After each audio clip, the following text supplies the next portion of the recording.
안녕하세요. 늘 나 자신한테 부끄럽게 살지 않기 위해 노력하며 살고 있는 30대 여성이에요. 저는 어렸을 때 소아마비를 앓았고, 그로 인해 아직도 작은 후유증으로 살짝 다리를 저는 버릇을 가지고 있답니다. 남들이 봤을 땐 어렸을 때 소아마비를 앓은지 전혀 모르고, 가끔 후유증으로 심한 날들에만 어디 안 좋냐 소리를 듣는 정도예요. 다행히 증상이 심한 환자들보다는 증상이 미비해서 전 이것만으로도 정말 감사하며 살아가고 있어요. 부모님의 외동딸인 저는 그런 부모님에게 늘 걱정만 시키는 딸이었고, 지금까지도 언제나 부모님이 항상 제 걱정을 놓지 못하셨답니다. 어렸을 때까지만 해도 이런 부모님의 걱정과 관심, 그리고 사랑이 당연했지만, 성인이 되고서부터는 무조건 제 앞길 제가 헤쳐나가야 한다는 생각에 독립적으로 살려고 노력했어요. 그러면서 사랑하는 남자를 만나 이제는 독립된 개체로서 결혼을 준비해 나갔습니다. 부모님도 항상 걱정인 제가 결혼을 한다고 하니 걱정을 많이 하셨긴 했지만 그래도 마음속으로 이제 한시름 놓으신 것 같았어요. 그렇게 행복하게 잘 살았다고 끝났으면 좋았을 테지만 지금부터 이야기는 본격적으로 펼쳐져요. 시어머니는 제가 몸이 조금 불편하다는 사실을 알고 처음부터 결혼을 탐탁치 않게 생각하셨고 이 부분에 있어서는 저 역시도 수긍을 많이 했던 부분이었죠. 정상적인 여자랑 살아도 이혼 한 해 만에 하는 세상인데 저 병자랑 어떻게 결혼을 한다는 거야? 참네. 엄마가 속이 문드러진다 아주. 네가 뭐가 모자라서 병자랑 결혼을 하려고 해? 꼭 그래야만 했어? 아무리 지금은 눈에 뵈는 게 없다지만. 아주 미비해요. 그리고 예전에 소아마비를 앓은 거고 지금은 거의 후유증도 없는 상태예요. 엄마도 보셨다시피 처음엔 모르셨잖아요. 그러니까 그냥 허락해 주세요. 세상에 단점 없는 사람 없듯이 저 역시도 단점 투성인데 몸 조금 불편했다는 이유로 결혼 반대하는 건 말도 안 돼요. 유리민 진짜 그거 하나 빼면 장점 가득한 애인데 반대하지 말아주세요. 속상해서 그러지. 내가 어디 가서 병자 며느리 얻었다고 얘기해봐. 다들 뭐라고 수군대겠어? 넌 진짜 엄마 마음 모른다. 하나밖에 없는 아들 어떻게 키웠는데 뭐가 부족하다고? 에휴, 몰라. 네가 알아서 해. 후회해도 네 팔자 네가 꼬는 거니까. 극심한 반대에 부딪혔지만 남편의 설득으로 인해 결국 결혼을 허락받았고 그렇게 부부가 되었어요. 사실 처음부터 쉽지 않을 결혼이라는 건 예상은 하고 있었고 아무래도 모든 부모님들이 그러하듯 조금이라도 불편한 며느리를 얻는다는 것이 얼마나 큰 부담이 되는 것이라는 걸 저 역시도 잘 알고 있었거든요. 그래서 그런지 저희 부모님들은 상견례 때부터 시부모님들에게 최대한 비를 맞춰주려고 노력하시더라고요. 아무래도 저를 미워하실까봐 애써 먼저 부모님께서 그렇게 굽히고 들어가는 것 같았어요. 이런 모습을 볼 때마다 내가 아니면 참 멋지게 살아가실 분들인데 괜히 부모님이 이런 수모를 당해야 하는구나 라며 마음이 아팠죠. 인석이 보면 인물 참 훤칠하다 생각했는데 사돈 어른을 닮아서 이렇게 인물이 훤칠했군요. 만나서 반갑습니다. 참, 그러게 우리 인석인 이렇게 하자 하나 없이 멀끔히 키도 크고 잘생기게 낳아놨는데 유리민젠 왜 저 모양인지 사실 좀 놀랐어요. 뭐 말하기 전까지 몰랐지만 이게 또 아는 거랑 모르는 거랑 다르잖아요? 솔직히 제 입장 대보세요. 아들놈 하나 있는 거랑 척지기 싫어서 결혼은 허락한다만 이게 왜 믿지는 장사입니까? 이러려고 뼈 빠지게 아들 키운 것도 아니고. 대놓고 시어머니는 저희 아빠 면전에 대고 제가 마음에 안 든다고 딱 잘라 얘기하기 시작했고, 그 모습을 본 아빠와 엄마는 얼굴이 굳어지셨지만 최대한 이 자리 좋게 해서 끝내보려고 마음을 다스리는 것 같았어요. 전 정말 부들부들 화가 났고요.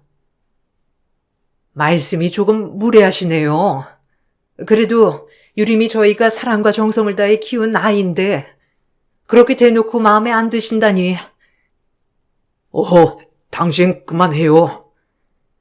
네, 사모님 말씀도 일리가 있죠. 하지만 저희 딸, 이제는 자기 앞가림 다 하면서 살고 있고, 사부인이 말씀하신 것처럼 정말 남들이 보기엔 아무도 소아마비를 앓았다고는 생각하지 못할 정도로 건강합니다. 좋은 대학 나와 좋은 직업에. 사실 저희 딸도 어디 가서 그렇게 꿀리지만은 않죠. 그냥 좋은 게 좋은 거라고 좋게 봐주시면 안 될까요? 좋은 대학, 좋은 직업이면 뭐예요? 몸이 그런데. 애 낳아서 직업만 닮으면 안 그러리란 보장도 없고. 에휴, 근데 뭐 어쩌겠나요? 제 아들이 저렇게 좋다고 펄쩍 뛰는걸. 정말 큰맘 먹고 결혼 허락하는 건 줄로만 알아요. 아셨어요? 엄마, 그만하세요. 죄송합니다, 아버님. 저희 엄마가 너무 무례하게 말씀하실 줄은 몰랐어요. 제가 대신 사과드릴게요. 네가 뭘 잘못했다고 사과를 드려? 참나, 네가 뭐가 모자라서 저 사람한테 머리를 조아리냔 말이야? 그러라고 키운 줄 알아? 그리고 이왕 결혼 허락한 거 저희가 굉장히 믿지는 장사인 거 알죠? 예물 예단 혼수, 아파트까지 싹 다 해와야 할 거예요. 엄마, 이렇게 속물적인 사람이었어요? 아버님, 아닙니다. 저희가 작게나마 대출 껴서 아파트까지 해올 수 있어요. 괜찮아요. 남편이 옆에서 아무리 시어머니를 말려도 시어머니는 저희 부모님에게 으름장을 내며 으르렁대었고 전 얼굴이 화끈거렸죠. 살얼음판을 걷는 것만 같은 상견례 장이더군요. 마음속으로 이 결혼을 없자고 100번 생각했지만 남편의 끈질긴 설득과 무슨 일이 있어도 절대적으로 내 편이 되겠다는 믿음, 신뢰 하나로 버텼어요. 그리고 저 하나 때문에 이런 치욕을 당한 부모님께 너무 죄송스러워 고개조차 들지 못하겠더라고요. 하지만 부모님은 오히려 그런 저를 다독여 주셨고 결혼해서 행복하게 살기만을 축복해 주셨어요. 아무래도 어렸을 때부터 장애 후유증으로 고생한 딸이 선택한 이 결혼을 지지해주고 싶은 생각이 가장 컸다고 생각해요. 나 엄마 아빠가 싫다고 하면 이 결혼하지 말까? 엄마 아빠가 어디 가서 이렇게 좋아할 사람들도 아닌데 왜 나 때문에 이런 거 겪어야 해? 결혼 안 하고 말지. 엄마 아빠 속상하게 하면서 결혼하기 싫어. 뭐 내가 내 앞가림 하나 못하겠어? 그래도 네가 처음으로 결혼하고 싶다고 말한 사람인데 어떻게 아빠가 외면할 수가 있어? 우리 딸 얼마나 힘들게 이 자리까지 올라온 거 다 아는데.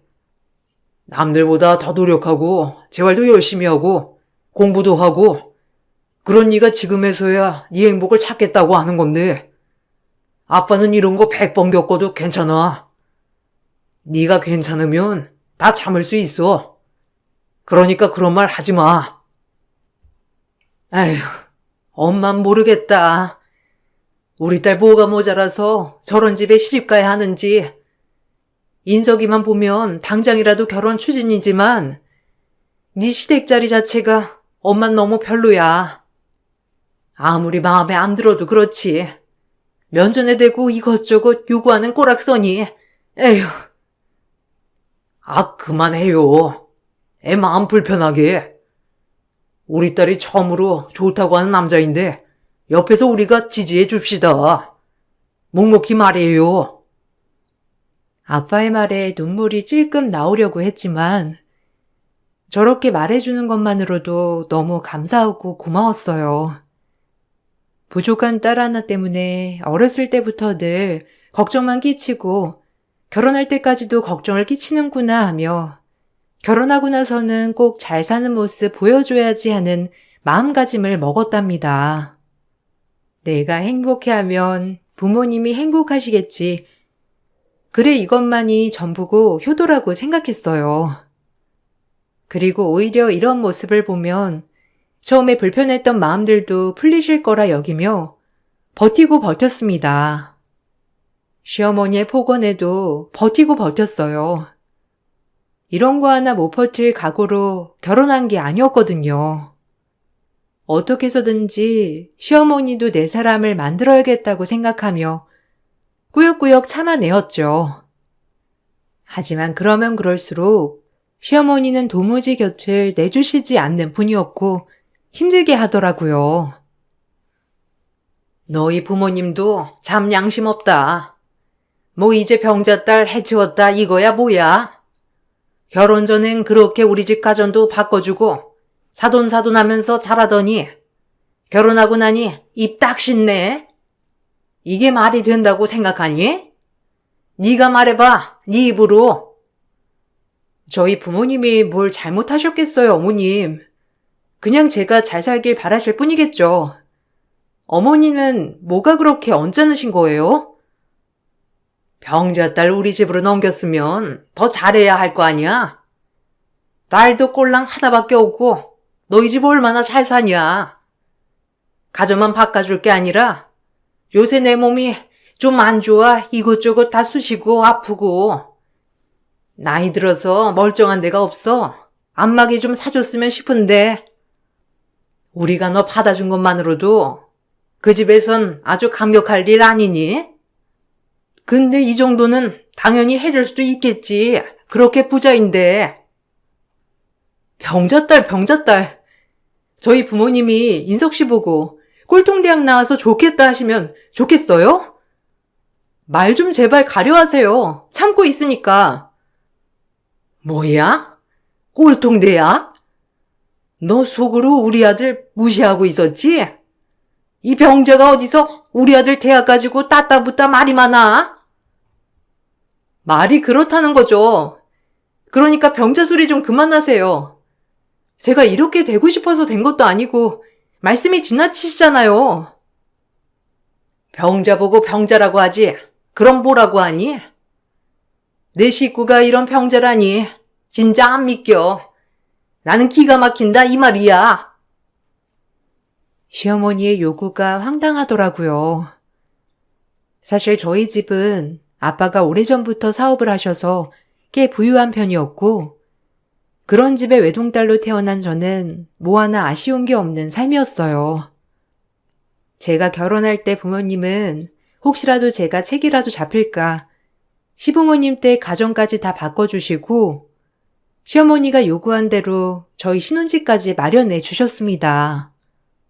그럼에도 불구하고 시어머니는 성에 차지 않는지 이번에는 안마기를 좀 사달라고 당당하게 요구하였어요. 얼토당토 없는 소리에 딱 잘라 거절했지만 참 끈질기게 요구하더라고요. 더 이상 그런 부분을 들어드릴 수 없다고 판단한 저는 딱 잘라 시어머니에게 거절했던 거였고요. 그리고 안마기 나중에 인석 씨랑 상의해서 저희가 사드릴게요, 어머니. 저희 친정 부모님이 왜 그것까지 해드려야 하는지 잘 모르겠네요. 아무리 딸 가진 부모가 죄인이라고 했다지만 요즘 세상에 그런 말도 없고 제가 무슨 이 집에 팔려온 것도 아니고요. 뭐야? 너 정상적인 집에 네가 시집 갈 수나 있었겠어? 너같이 파란 쪽 질질 끄는 애가 어떻게 정상적인 가정에 시집을 오냐고. 소방 맞아도 한참 전에 맞았지. 내가 처음부터 속은 거 생각하면 아주 열불이 터져. 그럼 너네 부모가 더 잘해야 할 거 아니야? 저 발 안 끌고요. 남들한테 말하지 않으면 몰라요. 미미한 후유증만 남아있는 건데 말 그렇게 하지 마세요. 어머님은 아무렇지 않게 말한 것도 당사자는 그게 얼마나 상처가 되고 아픔이 되는 건데요. 말 조심 좀 해주셨으면 좋겠습니다. 안마기는 인석 씨랑 상의해서 한번 구매해 보는 걸로 할 테니까 저희 부모님한테 뭘 바라시거나 당당히 요구하지 않으셨으면 좋겠어요. 병자 주제에 날 가르치는 거야? 아주 가지가지한다. 내가 저런 병자한테 이런 소리나 듣고 앉아있고 정말 화가 나. 제가 이렇게 얘기하자 시어머니는 노발대발 난리가 나셨어요. 그리고 안마기 사건이 대두가 되어 절 더 괴롭히려 했고, 신혼집과 시댁이 3분 거리인데 며느리는 시댁에 와서 무조건 아침밥을 차려야 한다며 새벽마다 그렇게 전화하여 오라고 전화를 하셨습니다. 잠도 없으신지 5시부터 일어나서 전화를 하는 통에 정말 돌겠더라고요. 남편도 황당해하면서 말이죠. 처음엔 며느리로서 아침밥 차려드릴 수 있다고 좋은 마음을 먹었지만 시어머니는 저를 괴롭히려고 하는 거였기 때문에 사실상 좋은 마음이 들기는 힘들었어요.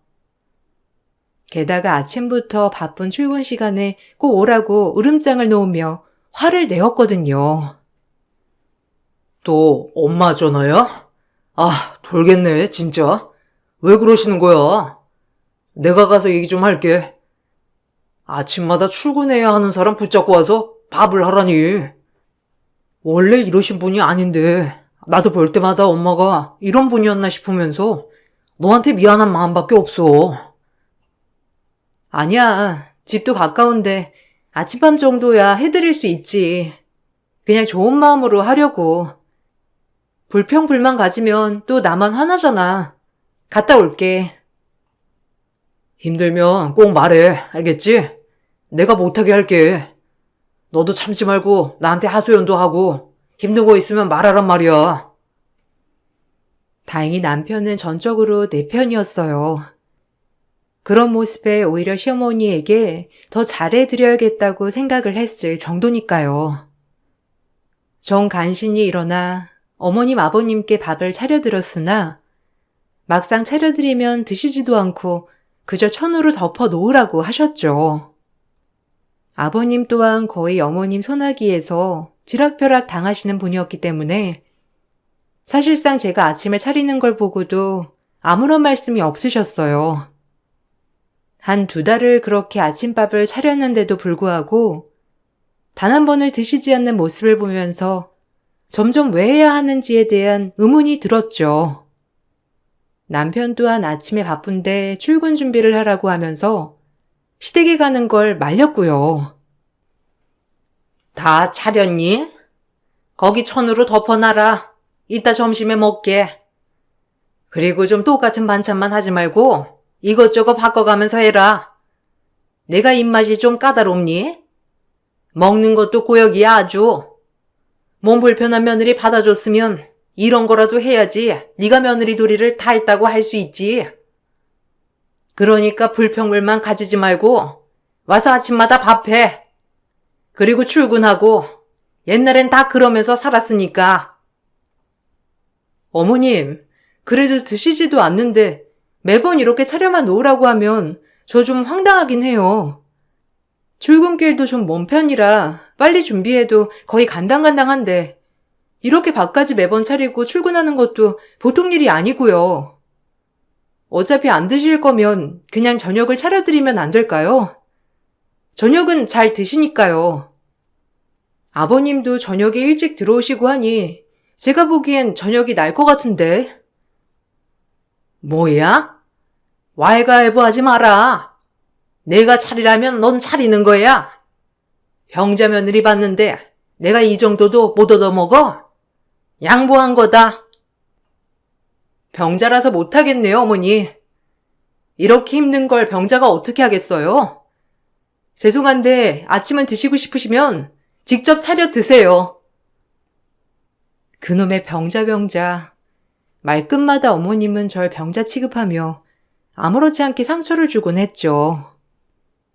다 큰 어른이 그것도 정말 엄마뻘 되는 사람이 저에게 저런 모진말을 하는 것을 보며 눈물을 삼켰던 적이 한두 번이 아니었죠. 그럼에도 불구하고 이런 부분 때문에 내가 못 살고 뛰쳐나온다면 평생 부모님의 대못을 박는 것 같아 걱정 끼치지 않겠다는 마음 하나로 버텼어요. 그래도 이렇게 효율적이지 못한 아침 밥상을 차리는 것은 아니다 싶어 사실 저 말이 있고 나서부터는 대놓고 안 가기로 마음먹었죠. 안 간 지 딱 3일째가 되자 시어머니는 제가 아침밥상을 차리러 가지 않고 전화도 받지 않자 난리가 나셨고 아침 일찍 저희 집에 찾아와 집을 엎어 놓으셨어요. 그리고 그것도 모자라서 제 최신형 핸드폰을 박살내며 화를 내기 시작했습니다. 하늘 같은 시부모 아침밥 3번이나 안 차려줬다며 노발대발 난리가 나신 거예요. 원래도 화가 많으셨지만 이 모습을 보니 놀랐어요. 너 시애미 말이 우습냐? 내가 아침마다 우리 집에 와서 밥 차리라고 했지? 그걸 무시하고 네가 오지를 않아? 전화도 안 받고 뭐 하자는 거야? 전화도 안 받는데 휴대폰이 무슨 소용이야? 다 필요 없어. 네가 3번이나 감히 내 말을 어겨? 드시지도 않는 밥 왜 차려야 하냐고요. 아무리 며느리가 마음에 안 들어도 그렇지. 전 그렇게 비효율적인 일 못해요. 분명히 차려드릴 수 있다곤 했어요. 어머님이 밥을 드신다면. 근데 드시지도 않는 걸 제가 뭐하러 가서 아침부터 해야 해요? 억지 좀 그만 쓰세요. 그래서 제가 저녁을 차라리 차려드리겠다고 한 거 아니에요.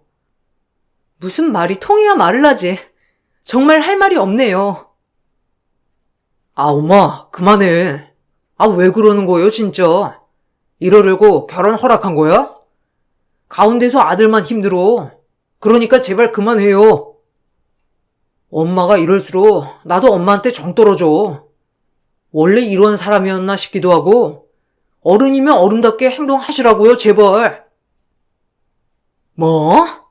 인석이 너 엄마한테 어떻게 그럴 수 있어? 이게 다 저 병자년이 조종해서 이렇게 된 거지? 어디 맛 좀 봐라. 시어머니는 눈이 횟가닥 도셨는지 그 자리에서 순식간에 제 핸드폰을 박살내었어요. 받지도 않는 전화 필요도 없지 않냐면서 말이에요. 순간 부서진 핸드폰을 보며 참 많은 생각이 스쳐 지나가더라고요. 이런 상식적이지 못한 인간과 앞으로 함께할 수 있을까 하는 생각과 그렇다면 내가 뭘 해야 할까라는 생각이 교차하면서 정말 수많은 생각이 스쳐 지나가기 시작했어요. 엄마, 뭐 하는 거예요? 지금 엄마답지 못하게 당장 나가요. 가뜩이나 우리 출근해야 하는데 아침부터 진짜 이러실래요? 너 지금 누구 편을 드는 거야? 얘가 며느리로서 며느리 도리를 안 하는데 그래서 내가 도리 좀 알려주겠다는데 네가 지금 이러쿵저러쿵 이 고부 사이에 끼어든다는 거냐? 네가 그러면 그럴수록 얘 고단하다는 생각은 안 해봤어? 어쩜 이리 생각들이 짧아? 어머님, 너무하시네요. 일부러 지금 저 골탕 먹이시려고 아침밥 운운하면서 괴롭히는 거 몇 번이고 참았어요. 그런데 이젠 더 이상 못 참겠네요. 애초에 며느리로 절 왜 들이셔서 이러시는 거예요? 어른이 어른답지 못하게 저한테 이러실 수 있냐고요? 뭐, 어른? 너 지금 나한테 어른답지 못하다고 했어? 다리만 병자인 줄 알았더니 생각하는 것도 이거 완전 병자 아니야? 네 집에서 뭘 배워왔어? 병자 딸년 아주 곱게 오냐오냐 공주님처럼 키웠겠지. 뭘 가르친 거나 있었겠어? 사돈이 와서 빌어야 해. 엄마, 말 조심 줘. 유림아, 미안해. 내가 사과할게. 일단 지금 둘 다 흥분했으니까 흥분 좀 가라앉히고 다시 얘기하자. 시어머니의 또다시 병자라는 소리에 눈물이 왈칵 쏟아졌고 그 길로 전 짐을 싸서 나왔습니다. 도저히 저런 시어머니와 이제 함께할 수 없겠다는 판단이 들어서 말이죠. 막상 나오니 갈 데가 없더라고요. 핸드폰도 다 부서진 상태라 전화할 곳도 마땅치 않고 남편이 따라 나왔지만 남편에게도 괜히 화를 내며 제 갈 길을 묵묵히 갔어요. 갈 길을 가다 보니 막상 도착한 곳은 저희 친정집이더라고요. 친정집에 도착을 하고 얼마나 하염없이 엄마 아빠 얼굴을 보며 눈물을 흘렸는지 그렇게 불효를 저질렀어요. 내가 이럴 줄 알았지 정말. 아니 그 여자 미친 거 아니니? 됐어. 잘 나왔어. 당장 이혼해. 그런 집에 너 어울리지도 않았어.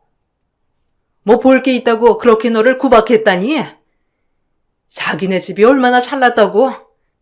꼴랑몸 멀쩡한 거 하나 가지고 그렇게 애를 괴롭혀? 미안해 엄마 아빠. 인석 씨는 진짜 좋은 사람이야. 나랑 어머니 옆에서 얼마나 노력했는지 몰라. 그냥 시어머니는 내가 마음에 안 드시나 봐. 더 이상 인석 씨 힘들게 하고 싶지도 않고 나도 이제 그 옆에서 시어머니 얘기 듣는 것도 지쳤어요. 미안해요. 잘 사는 모습 보여드리는 게 최고의 효도라고 생각했는데 더 이상은 못 버티겠어. 결혼하면 괜찮아질 줄 알았는데 미안해 정말. 제 모습을 보고 강분하는 엄마와는 달리 아빠는 참 침착했고 오히려 제가 있었던 모든 이야기를 다 듣고 무슨 결심을 했는지 골프채 하나만을 들고 시댁으로 향하기 시작했어요. 엄마는 아빠가 골프채를 들고 나가자 혹시라도 사람을 때리거나 할까봐 걱정이 되셨는지 아빠를 말리러 쫓아나가셨죠. 그리고 아빠가 골프채를 들고 도착한 곳에 다다랐을 때는 시어머니네 집 주차장이었습니다. 제 얘기를 들은 분노한 친정아빠가 시부 최신형 벤츠를 박살내기 시작했습니다. 차량 경보음이 울리고 시어머니와 시아버지 그리고 남편은 헐레벌떡 사색이 돼서는 집에서 나왔죠. 시아버지가 정년퇴직을 했을 때 퇴직금으로 뽑은 최신형 벤츠가 박살나는 순간이었죠. 엄마와 전 말릴 새도 없었고 아빠는 묵묵히 벤츠를 골프채로 치기 시작했어요. 아주 무서운 얼굴을 하면서 말이에요. 늘 온화했던 아빠이기에 지금 이 모습이 얼마나 화가 나면 이럴까 하는 생각이 들더군요. 아니 사돈. 이게 뭐 하는 짓입니까? 이게 얼마짜리 차인 줄이나 아세요? 아니 너 뭐 하는 거야? 너네 장인 말리지 않고? 아버님 고정하세요. 유림아, 아버님 좀 말려봐.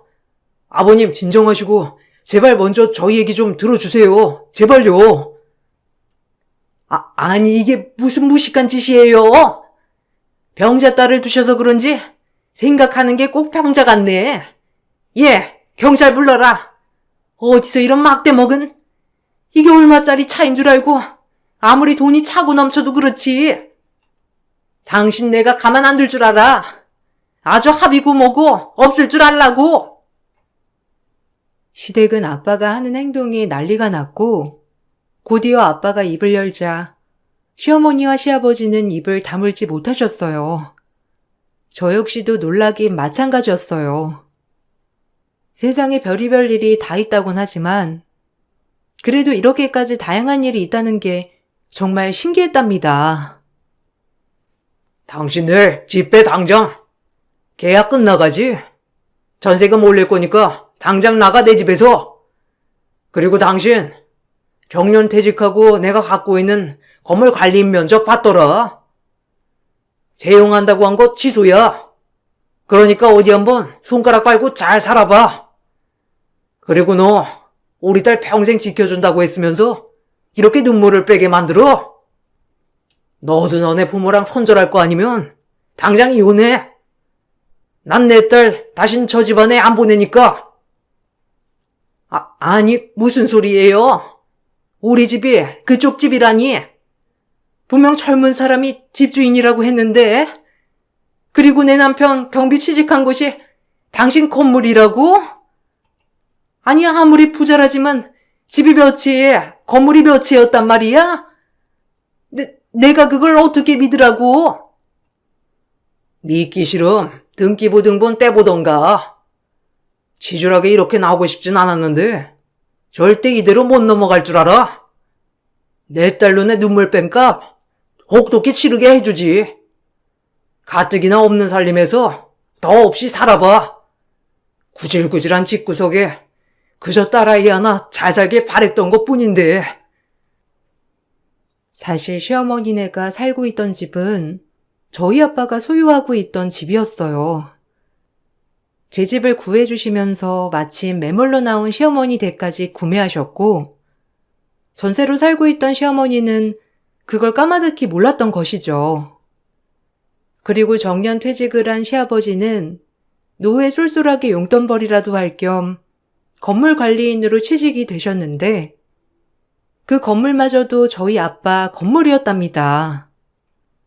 이 모든 사실을 아빠 혼자 알고 계셨고, 굳이 저에게도 말씀하지 않으셨던 비밀이었어요. 아빠의 말에 시어머니와 시아버지는 사색이 되고 말았죠. 당장에 본인들이 쫓겨나게 생겼으니 그럴 만도 했고, 갑자기 표정이 변하면서 이걸 어떻게 해야 하나 하는 당황하는 모습이었어요. 왜? 이 정도일 줄은 몰랐나? 딸 가진 죄인이라고 나름 신경 써서 혼수의 예단에 집에 바리바리 우리 딸 예뻐해 주십사 그렇게 발을 동동 굴렀는데 당신들은 내 딸을 돈 그 이상으로 보지도 않았지. 우리에게 아픔이고 그래도 이렇게 건강하게 살아가는 것만으로도 나한텐 그저 감사하기만 한데 맨날 구박하고 무시하고 멸시하고 절대 용서 안 해. 그런 줄 알아. 장인어른 고정하세요. 제가 어떻게 유림이랑 헤어지겠어요. 전 유림이랑 결혼 마음먹었을 때부터 죽을 때까지 유림이랑 함께하겠다는 마음으로 결혼까지 생각했던 거예요. 그러니까 고정하세요. 제발 부탁드립니다. 전 유림이 없인 안 돼요. 그럼 자네 부모들이랑 인연을 끝내야지. 난 내 딸이 더 이상 눈치 보지 않고 살길 바라는 것뿐이야. 그게 안 된다면 헤어지고. 남편은 아빠의 말에 부모님과 절연까지 하겠다고 하였고, 시어머니와 시아버진 남편이 절연하겠다는 소리에 하늘이 무너진 표정을 하며 바닥에 철퍼덕 주저앉았습니다. 이제 곧 빈털털이 거지가 되기 일보 직전에 아들까지 잃었다는 게 아마 최고의 고통이었겠죠. 전 남편이 저를 선택해 준 것에 대해 너무 고맙고 눈물이 났어요. 그리고 이렇게 절 사랑해주는 아빠한테 또다시 죄송스러운 마음이 들어 눈물이 뚝뚝 흘렀죠. 시어머니는 고래고래 소리를 지르며 현실을 부정하기 시작하더라고요. 거짓말. 내가 왜 저 병자 때문에 내 아들을 잃어야 해? 그리고 내가 뭘 그렇게 잘못했다고 우릴 이렇게 갑자기 길거리로 나앉게 만드냐고. 이게 다 너 때문이야. 네가 우리 아들만 깨어내지 않았어도 이런 일은 없었어. 다 너 때문이라고. 정신 차려요. 당신 욕심으로 이렇게 된 거지. 예초부터 당신은 내 돈 보고 그나마 나랑 인석 씨 결혼 허락한 거 아니었어? 이제 와서 나 때문이라니. 그렇게 사람 무시하고 남의 아픔을 즐기면서 여러 사람 힘들게 한 거 다 벌 받는 줄 알아. 그리고 아버님, 아니 아저씨도 늘 방관만 했죠? 방관자가 원래 더 나쁜 거예요. 당신들한테 받은 상처 언제까지 지속될진 모르겠지만 이제 당신들 다신 안 보는 것만으로도 묵은지증이 풀리는 것 같네요. 인석 씨도 힘든 결정해줘서 너무 고마워. 정말로. 이 말을 마지막으로 저희는 그 자리를 떠났어요. 물론 남편과 함께 말이죠. 시부모님들은 이 일을 믿기 힘들어 하셨지만 그럼에도 불구하고 저희 아빠는 뱉은 말들을 실행해 나가기 시작했습니다. 결국 전셋집에서 쫓겨난 시부모님은 아버님의 남은 퇴직금으로 작은 월세방으로 옮겨야 했고 시아버지가 일하려고 했던 곳도 결국엔 못 가게 되었죠. 잔뜩 약이 오른 시부모님은 저희 아빠에게 기물파손죄라는 소송을 걸었지만 다행히도 차량 명의가 저희 남편 명의로 되어 있어서 해당되지 않더라고요. 남편과 이렇게 될 줄 모르고 남편 명의로 차를 뽑으신 거였거든요. 정말 모든 게 저희를 다 도와주고 있었어요. 그리고 전 그동안 당한 시어머니에 대한 폭언과 무시에 대한 대가로 정신적 피해 보상이라는 위자료 청구 소송을 진행하였고, 시어머니는 저에게 소정이지만 위자료를 물어주어야 했어요. 법정까지 가고 나니 이제서야 정신이 차려졌는지 사과를 하더라고요. 미안하다. 다 없던 일로 하면 안 되니? 내가 사람 아픔 가지고 그러면 안 되는 건데. 내가 인석이 어떻게 키운지 알잖아. 아니요. 전 당신이랑 다신 엮이고 싶지 않아요. 어차피 병자 며느리 늘 창피해 할 거잖아요. 말끝마다 병자 할 땐 언제고, 이제 와서 미안하다고 사과를 하세요? 꼭 벼랑 끝에 몰려야 정신을 차리는군요. 이제 알아서 살아보세요. 두 분 사지 멀쩡하니. 잘 지낼 수 있을 거 아니에요. 저처럼 병자도 이렇게 열심히 사는데 뭐라도 하면서 살아야죠. 몸뚱이 멀쩡한 분들이. 인석이랑 연락 좀 하게 해줘라. 아니, 내 전화 받지도 않고 아빠 전화도 안 받아서 그래. 우리가 이렇게 사는 거 알면 인석이가 가만히 있을 애가 아닌데. 어쩜 이렇게도 모른 척을 하는지. 내가 지한테 뭘 그렇게 잘못했다고? 그러니까 네가 좀 설득해줘. 이제서야 잘못했다고 빌면서 아들과 연락 좀 닿게 해달라는 그 모습을 뿌리치고 전 법정을 빠져나왔어요. 그리고 지금은 남편과 함께 알콩달콩 살아가고 있답니다. 이렇게 평범한 삶이 제 행복한 것임을 많이 깨닫고 살고 있고, 늘 울타리처럼 저희를 든든히 지지해주는 부모님이 계시기에 가능하다고 생각하고 있어요. 저희 아들을 끔찍이도 예뻐해주는 부모님을 보고 있으니 너무 행복하고 지금에서야 딸 노릇을 하고 있는 것 같아 정말 기쁜 하루하루입니다. 남편 또한 시어머니에게 제가 늘 모진 소리를 들었던 것을 알고 있었기 때문에 그때를 생각해 지금 더욱더 잘하려고 하는 모습을 보이곤 하죠. 오히려 가끔은 제가 미안해할 때가 더 많긴 해요. 저 하나 때문에 그래도 핏줄이라는 어마어마한 것을 끊어낸 사람이니까요. 평생 저만 지켜준다는 말, 그리고 나 없인 절대 살 수 없다는 남편이 약속을 지켜주어서 또 고맙기도 하고, 이 글을 쓰니까 더욱더 고마워지는 날이에요. 어렸을 때부터 몸이 불편하여 내 스스로 작아지는 경우가 굉장히 많았지만 지금은 더한 일을 겪어 굉장히 강해졌답니다. 오히려 이런 일을 겪은 것이 제 멘탈 성장에 큰 동기부여가 된 것 같다는 긍정적인 생각도 들어요. 여러분들도 다들 콤플렉스가 하나쯤은 있으시겠죠? 이걸 이겨냈을 때의 그 쾌감 모두 느껴보시길 바랄게요. 글솜씨는 없지만 길고 긴 글을 읽어주셔서 정말 감사합니다. 좋은 하루 보내세요. 안녕하세요. 저는 수원에 살고 있는 36살 여자입니다.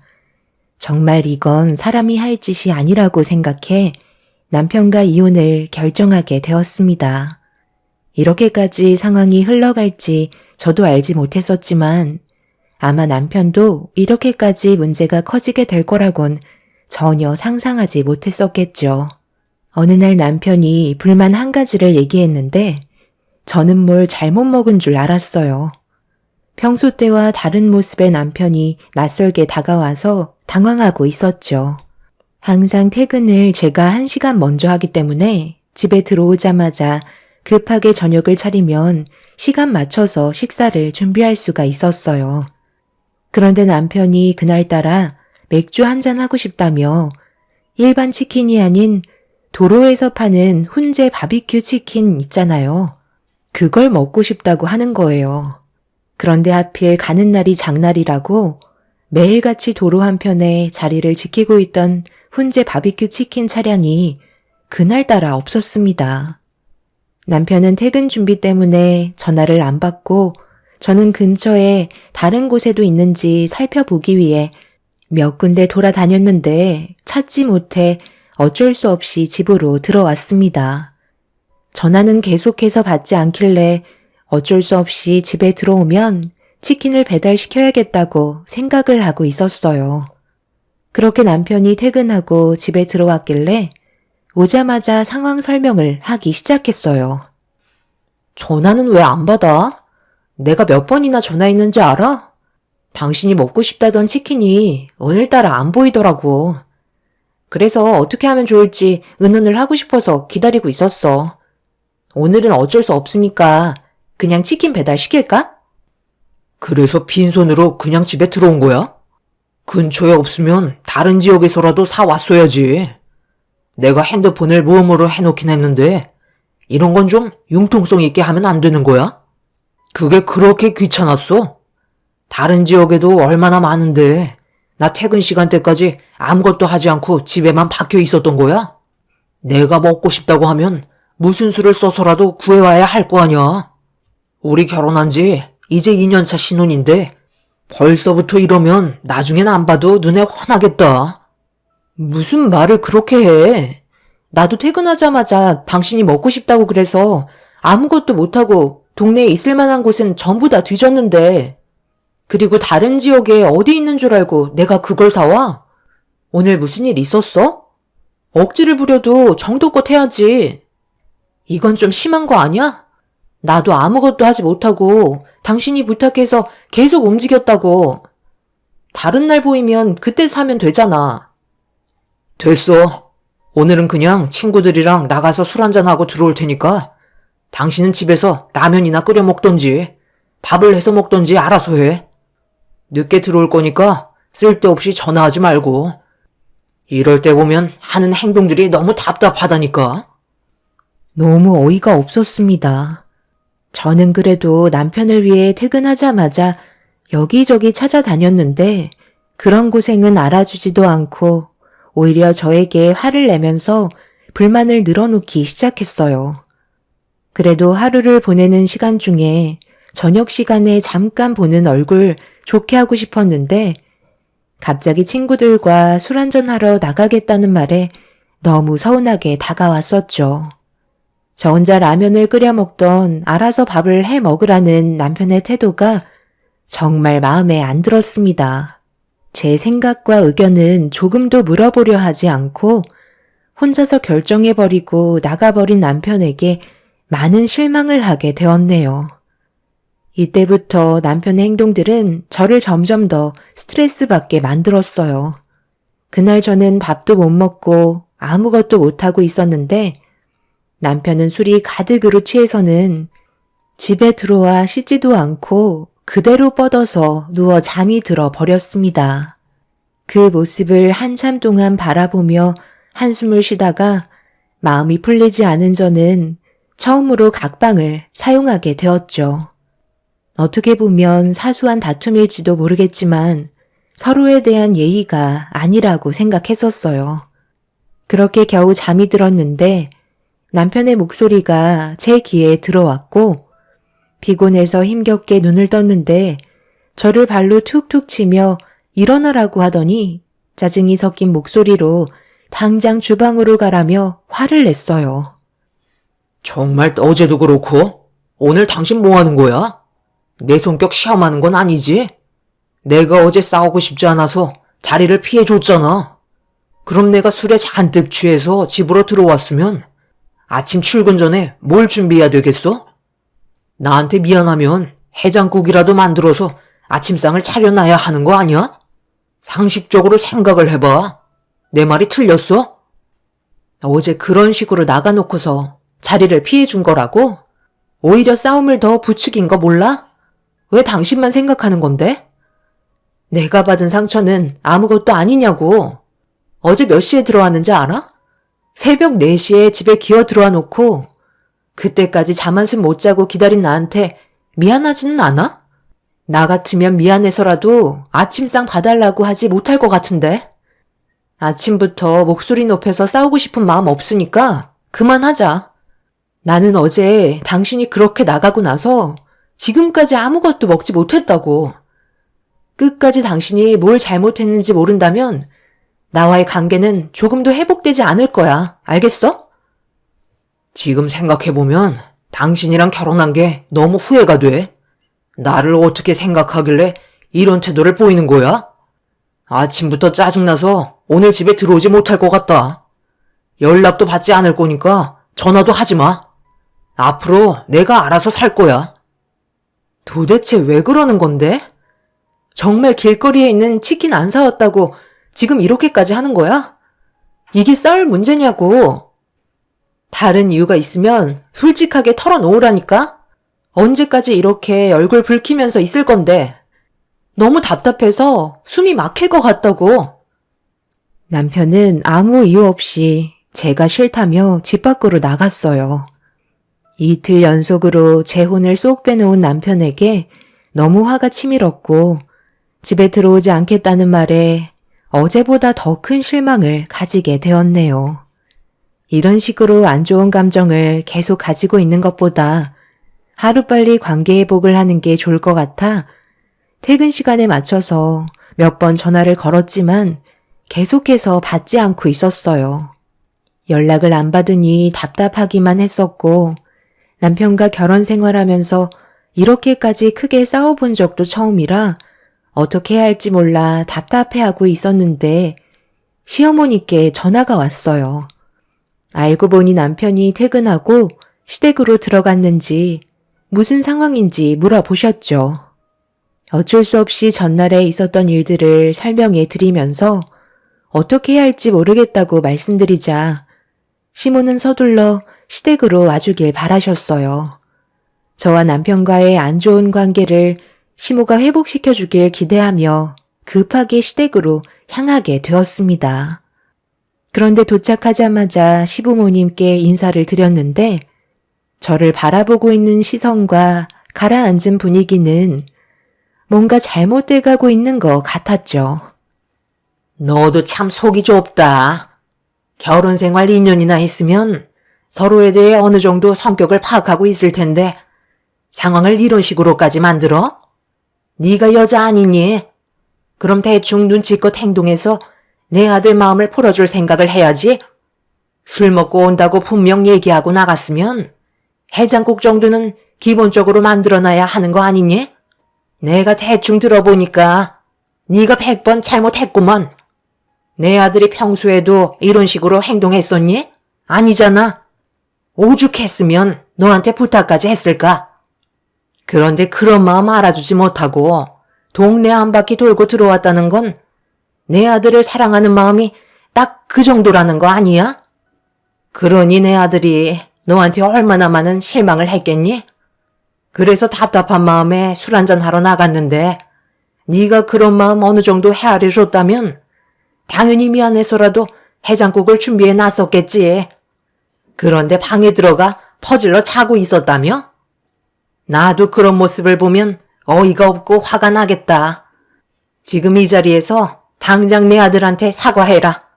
무조건 잘못했다고 빌어야 안 좋은 상황이 마무리가 될 거 아니야? 앞으로 살아가다 보면 이런 일은 아무것도 아니다.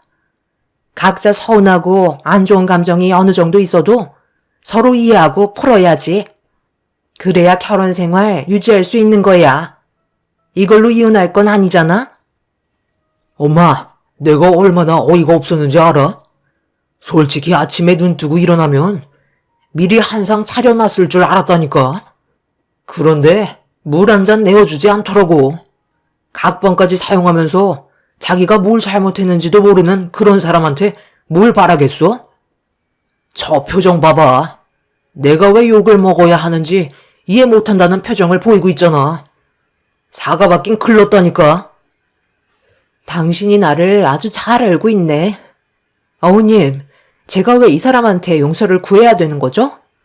제가 뭘 그렇게 잘못을 했다는 건데요. 저도 똑같이 힘들게 일하고 퇴근하고 들어온 건데 자기가 원하는 거 해주지 않았다고 왜 욕을 먹어야 하는 거죠?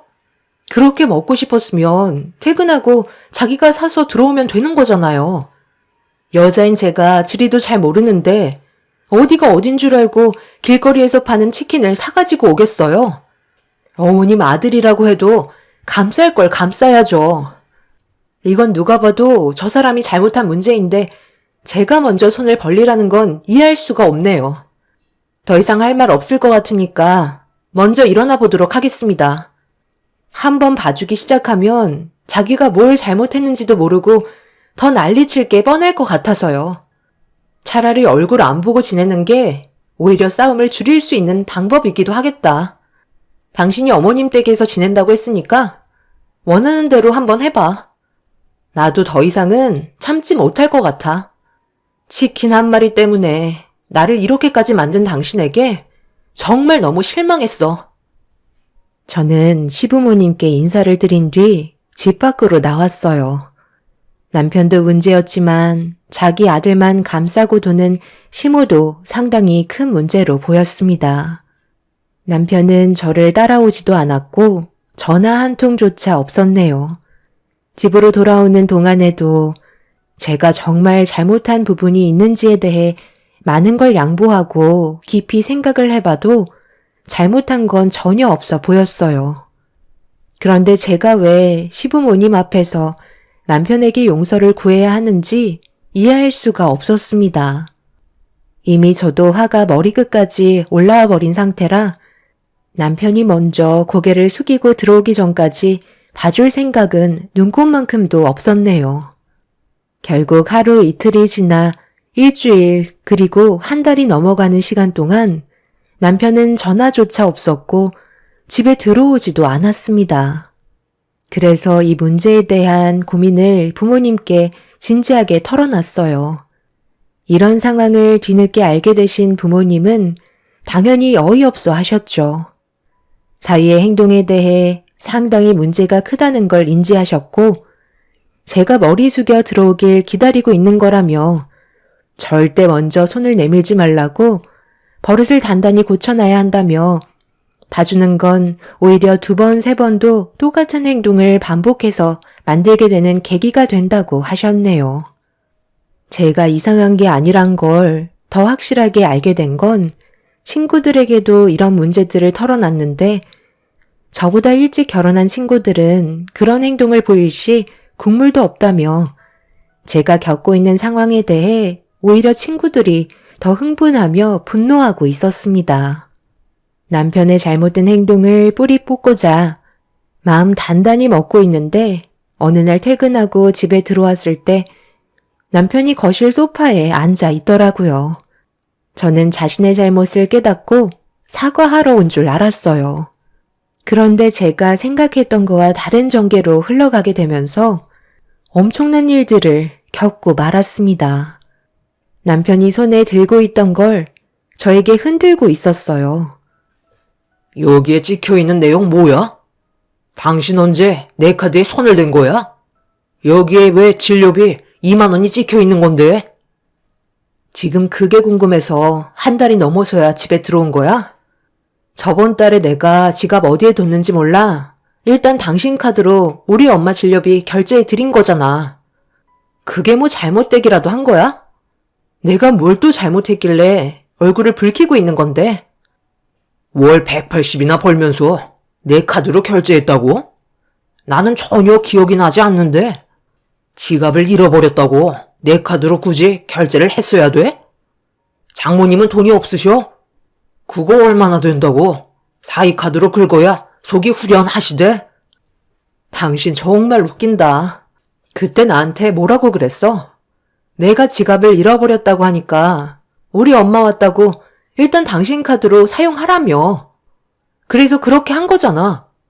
이번엔 트집 잡을 게 없어서 당신 카드로 엄마 병원 진료비 2만 원 결제했다고 또다시 싸움을 거는 거야? 도대체 뭐가 문제야? 나랑 이혼이라도 하고 싶어서 괜한 걸로 트집 잡는 거야? 제발 그만 좀 하자고. 어디서 남편이 얘기하는데 소리를 질러? 그래서 당신이 지금 나한테 잘했다고 생각하는 거야? 한 달이 넘는 시간 동안 내 걱정은 조금도 하지 않았나 봐. 아주 잘 먹고 잘 살고 있었는지 냉장고에 음식도 한가득이던데 자기 돈은 엄청 아끼고 사용하지 않으려 하면서 나 없으니까 혼자 먹고 싶은 건 죄다 사놨더라. 하기야 진료비도 내 카드로 긁을 정도면 말 다 했지. 솔직히 장모님 오셔서 얻어먹고 가시기만 하지 나한테 뭘 해주신 적은 단 한 번도 없잖아. 그래서 나도 장모님한테 진료비 2만 원 들어간 게 너무 아깝게 느껴지는 거야. 지금 당장 2만 원 토해내. 그리고 이제 내 집에서 나가줬으면 좋겠어. 끝까지 가보겠다는 거야? 우리 엄마가 당신한테 해준 게 하나도 없다고? 당신 일하는 거 힘들까봐 때 되면 보약해주고 주말에 쉬지도 않으시고 집에 와서 온갖 음식들 해주셨는데 그런 건 조금도 감사하지 않은 거야? 우리 엄마가 당신한테 쏟아부은 돈만 몇백이야. 그런데 꼴랑 2만 원 진료비 결제했다고 그걸 지금 토해내라고? 혹시 너 이렇게까지 하는 이유가 다른 여자 생겼니? 그래서 괜한 것들로 트집 잡아서 나랑 이혼하려는 거야? 아니면 정말 내가 마음에 안 들어서 이제 그만 살고 싶어서 그러는 거야? 매번 그랬다면 내가 이해라도 하지. 갑자기 어느 순간부터 사람이 확 바뀌어 상식에서 벗어난 행동들을 하고 있잖아. 도대체 뭘 원하길래 이러는 건데? 정말 갈 때까지 가고 싶은 거니? 나는 너랑 같이 살지 못할 것 같다. 그냥 이혼하는 걸로 하자. 나는 당신 같은 속 좁은 여자랑 함께하고 싶지 않아. 뭐든 나를 위해서 희생하는 그런 여자를 원할 뿐이야. 엄마 말을 들었어야 했는데 괜히 당신이랑 살겠다고 고집부려서는 내 삶이 정말 꼬여버렸어. 엄마는 일하는 여자보다 집안 살림만 잘하는 여자를 원하셨거든. 일하는 여자들은 돈 좀 번다고 자기 남편 잡아먹으려 든다고 배운 거 없이 가사만 열심히 하는 그런 여자들이 거분거분하고 남편을 하늘보기같이 한다는데 지금 생각해보니까 그 말이 100번 옳은 것 같더라. 이제 나도 그런 순종적인 여자 찾아보려고.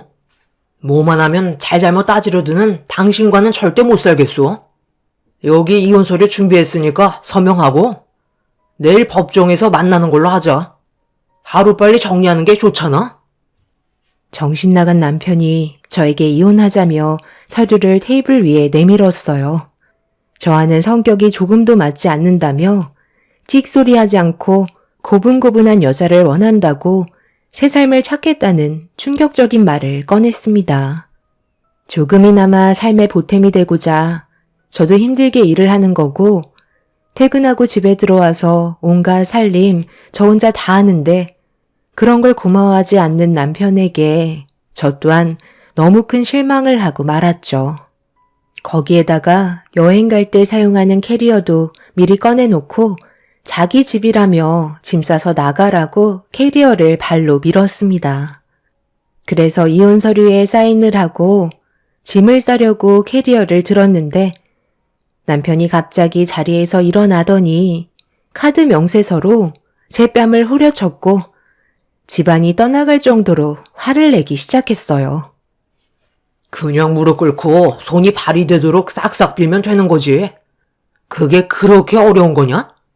당장 잘못했다고 용서를 구하면 해결되는 거잖아. 내가 잘못을 하지 않았는데 왜 당신한테 무릎을 꿇고 빌어야 하는 건데?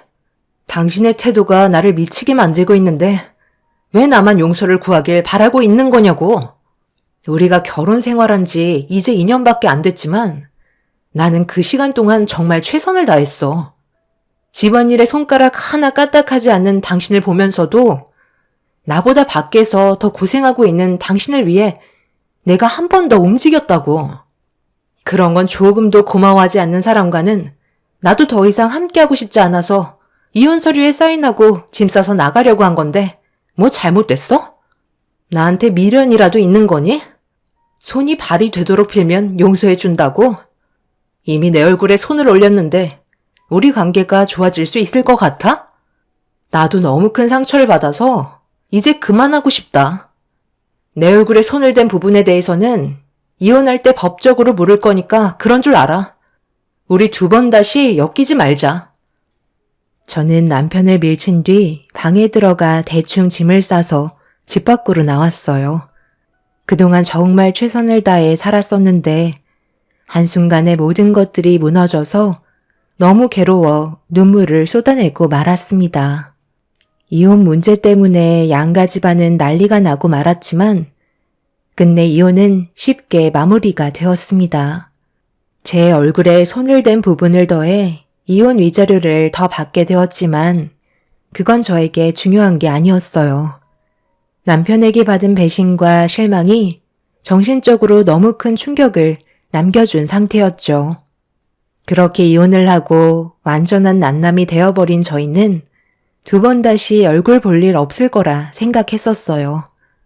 시간이 지나면서 저도 어느 정도 삶에 적응이 되었고 남편은 제 머릿속에서 잊혀져 가고 있었습니다.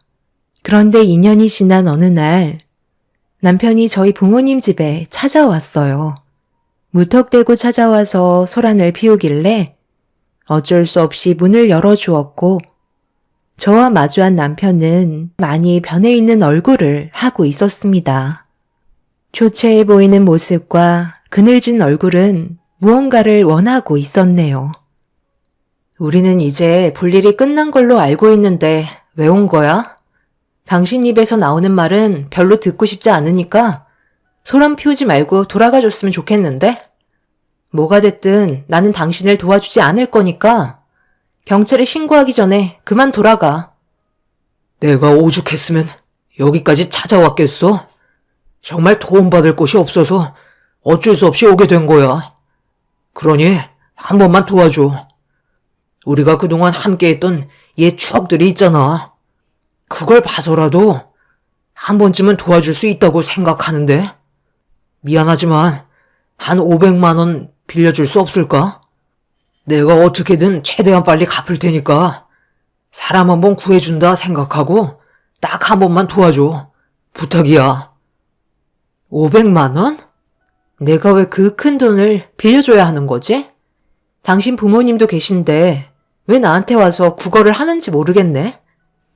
상황을 설명하기에는 당신이 떠나서 너무 많은 일들이 일어나서 지금 이 자리에서 전부 다 설명하기에는 어려움이 있어. 이유가 어찌됐든 자네는 내 딸과 이혼을 했고 이제 남남이 되었는데 이렇게 찾아오는 건 분명 잘못된 거니 그만 돌아가 주게. 남편은 갑자기 저희 앞에 무릎을 꿇었어요. 그리곤 오열을 하면서 자신이 겪고 있는 현재의 상황에 대해 설명하기 시작했죠. 남편은 저와 이혼을 하고 같은 회사에 다니는 여자 외국인 노동자와 눈이 맞은 듯 했어요. 한국말도 곧잘했고 대화가 어느 정도 통하니 둘이서 꽤 많은 시간을 가지게 되었는데 그토록 자신이 원하는 고분고분한 여자라 너무 마음에 들었는지 서둘러 결혼까지 하게 되었죠. 시부모님은 전 남편을 말렸지만 워낙 자기 남편을 떠받드는 모습에 홀딱 취해버려서 무턱대고 결혼을 강행했습니다. 그렇게 별일 없이 살아가고 있는데 시부모님은 외국인 며느리를 마음에 들어하지 않았었죠. 그래서 항상 온갖 안 좋은 말들과 정신적 스트레스를 많이 준 것 같았어요. 그러던 어느 날 여자가 임신한 걸 알게 되면서 해외에 있는 부모님을 그리워하길래 전 남편은 바쁜 일 때문에 가지 못해 일단 여자부터 해외로 보낸 뒤 뒤따라 가려 했는데 시부모님도 관광시켜 주고 싶다며 여자가 함께 모시고 가게 되었다고 해요. 그때까지 전혀 몰랐던 전 남편은 시부모님도 함께 갔으니 아무런 의심조차 하지 않고 마음을 놓고 있었습니다.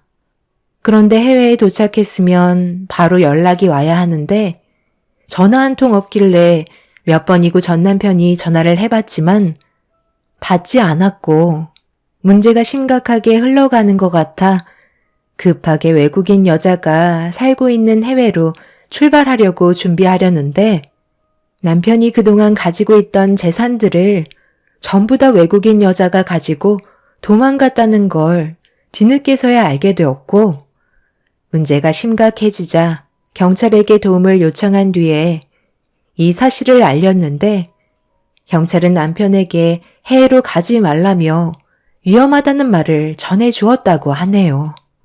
그렇게 마음 졸이며 연락 두절된 부모님과 그 여자의 행방을 알기 위해 여러 가지 방법을 동원했지만 돈만 날릴 뿐 아무것도 얻지 못해서 큰 결심을 하고 그 여자가 사는 집을 찾아가기 위해 해외로 갔는데 이미 그곳에는 살고 있지 않았습니다. 그렇게 허탈하게 집으로 돌아와 자신의 삶을 후회하며 살아가던 어느 날 남편에게 전화 한 통이 왔는데 해외로 잠적한 외국인 여자였고 시부모님과 아주 잘 지내고 있다며 목소리를 듣고 싶으면 돈을 달라고 요구해서 자금을 마련하기 위해 도움을 받고 있다며 저에게까지 찾아오게 된 거였어요. 분명 상황은 딱하지만 그렇다고 무턱대고 도와줄 수 없다는 아빠의 말에 전 남편은 결국 이성을 잃어버렸고 막무가내로 돈을 달라고 난리를 치고 말았습니다. 당장 경찰에 신고하겠다는 말에도 전 남편은 아무 말도 들리지 않고 있는 상황이었어요. 그러던 도중 저희 집에 한 사람이 들어왔고 전 남편을 힘으로 제압을 했네요. 남편과 이혼을 하고 저와 만나고 있는 사람이었는데 그날은 저녁 약속이 준비가 되어 있는 상황이었죠. 저와 만나고 있던 그 사람은 저희 회사의 전담 보안 요원으로 상당히 듬직한 사람이었어요. 저희 회사의 보안 관련된 일들과 여러 가지 업무를 담당하는 사람이었죠. 그런데 이런 일이 생기게 되자 많이 놀란 듯 저에게 어떻게 된 일인지 물어보길래 전 남편에게 들었던 내용에 대해 전부 다 설명을 했고 그 사람은 전 남편을 밖으로 내쫓으며 자신의 주머니를 이리저리 뒤지더니 무언가를 놓고 왔는지 저에게 줬던 명함을 요구했어요. 그래서 저는 그 사람에게 받았던 명함을 다시 전달했고 전 남편은 명함을 전달받은 뒤 즉각 눈이 뒤집히고 말았습니다. 그 사람은 전 남편을 보며 침착하게 설명했어요. 그쪽에 어떤 사정이 있던 저에게 그건 중요하지 않습니다. 전 남편이라고 해서 집안에서 난리를 치는 모습은 제가 용납할 수 없을 것 같네요.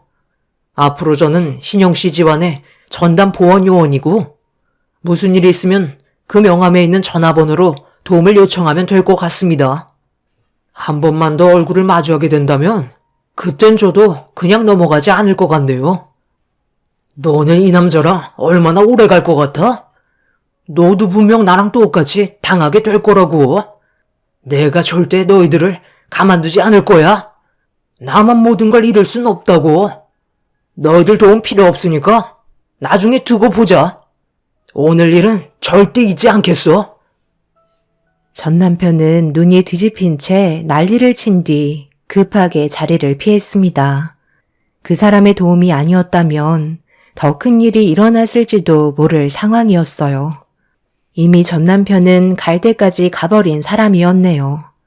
그날 이후 저와 만남을 가지고 있던 그 사람은 매일같이 퇴근하면 저희 집에 찾아와 저녁 늦게까지 함께 있어주고 돌아갑니다.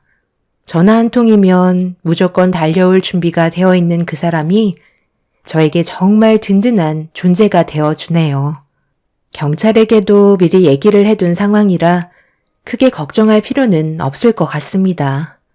누구와 인연을 맺는다는 건 정말 신중해야 될 문제라는 걸 이번 일을 통해서 많은 걸 느끼게 되었네요.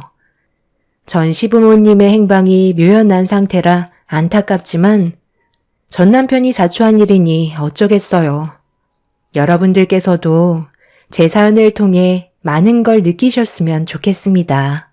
감사합니다. 안녕하세요. 저는 44살 과천에 사는 여성입니다. 몇 달 전 저에게 너무나 많은 일들이 일어나서 정신이 없는 요즘이지만 마음의 정리도 필요할 겸 답답한 마음을 이곳에 사연으로 올려보려 해요. 5년 전 평범한 회사원이었던 저에게 운명같이 한 남자가 나타났습니다. 같은 건물에서 치과를 운영하는 동갑내기 남자였죠. 처음에는 그저 오며 가며 얼굴만 익히는 정도였는데 건물 엘리베이터에서 운명처럼 갇히는 사고가 일어나고 말았어요. 1시간 동안 같은 곳에 있었던 저희는 서로에 대해서 많은 것을 알게 되었죠. 남자는 치과를 운영하고 남부럽지 않은 삶을 살며 사랑이든 일이든 열정이 넘치는 사람이었습니다. 주말에는 취미 생활을 즐기기 위해 항상 바쁘다며 자신의 삶에 만족해하는 듯 보였어요. 캠핑과 낚시를 좋아하는 남자의 당당하고 자신감 넘치는 모습에 점점 호감을 느껴 사랑에 빠지면서 저희는 뜨거운 냄비처럼 금방 서로에게 빠졌죠. 그리고 서로 연인 사이로 발전했습니다. 평일에는 회사 건물로 같이 출근을 하며 주말에는 함께 취미를 즐기면서 시간이 가는지도 모르게 서로에게 빠져들었죠. 권태기라는 것을 느껴본 적 없이 9개월 정도 연인 사이를 유지해 오다 남자는 저에게 프로포즈를 하면서 저희는 정식으로 부부가 되었습니다. 신혼여행은 파리로 다녀왔었는데 일주일간의 신혼여행이 끝나자 마지막 날 밤에 남편은 저에게 충격적인 말을 꺼냈는데 끝까지 비밀로 하려 했지만 자신의 양심 때문에 도저히 말을 안 할 수가 없었다며 저에게 말하더군요. 도대체 뭐길래 오늘 하루 종일 걱정이 많아 보여? 무슨 말을 하려고 이렇게 분위기를 잡는 거야? 실은 내가 딱 한 가지 은정이 너한테 말하지 못한 게 있어. 실은 나 이혼했었어. 그러니까 결혼을 한 번 했었다는 거야. 뭐? 결혼을 했었다고? 나한테 그런 말 한 번도 한 적 없잖아. 언제 했는데? 누구랑? 혹시 아이도 있니? 아이도 없고 그 여자는 이 세상에 없는 사람이야. 사고로 떠났어. 결혼 생활도 오래 하지 못했고 서로 성격 차이로 많이 싸웠거든. 그런데 그렇게 갑자기 세상을 떠나고 몇 년을 혼자 지내다 정말 운명처럼 은정이 널 만난 거야. 결혼한 적이 한 번 있고 이혼했다고 말하려 했는데 네가 어떻게 받아들일지 겁이 나서 지금은 많이 지난 이야기고 말 안 해도 그만이지만 우리 이제 부부가 됐잖아. 내 과거 숨기고 싶지 않아서 너한테 떳떳하고 싶었거든. 남편의 이런 말에 차마 과거 일을 다시 끄집어내서 싸우고 싶지 않았어요. 어차피 지난 일이었고 이미 전 부인은 이 세상에 없는 사람이라 했으니 마음을 놓았네요.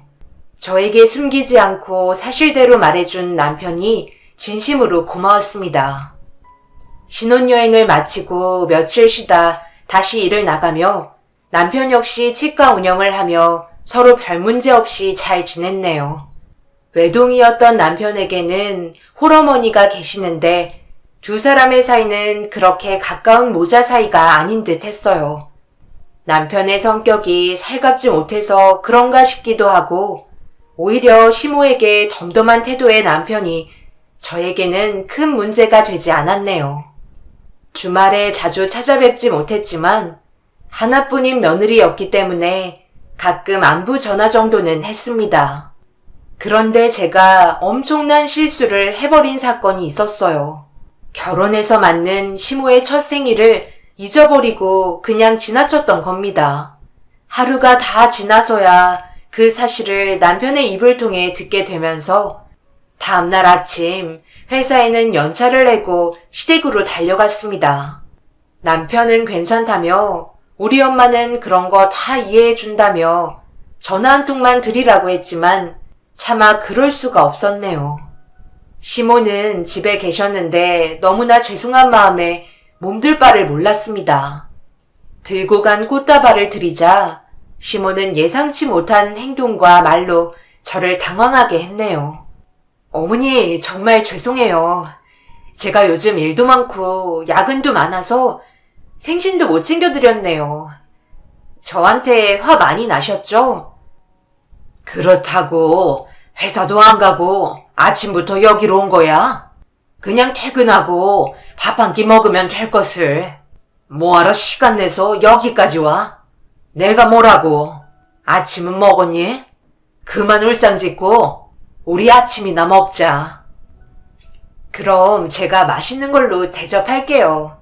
오늘 저 일도 안 하는데 어머니 간만에 저랑 나가서 드실래요? 쇼핑도 하고 오늘 제가 풀코스로 모실게요. 그리고 저한테 화 안 나세요? 며느리가 생일도 잊어버린 채 몰랐는데. 그나저나 민건 씨가 말 안 해줬으면 저도 모르고 지나칠 뻔했어요.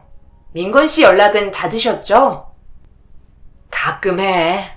그리고 생일이 무슨 유세니?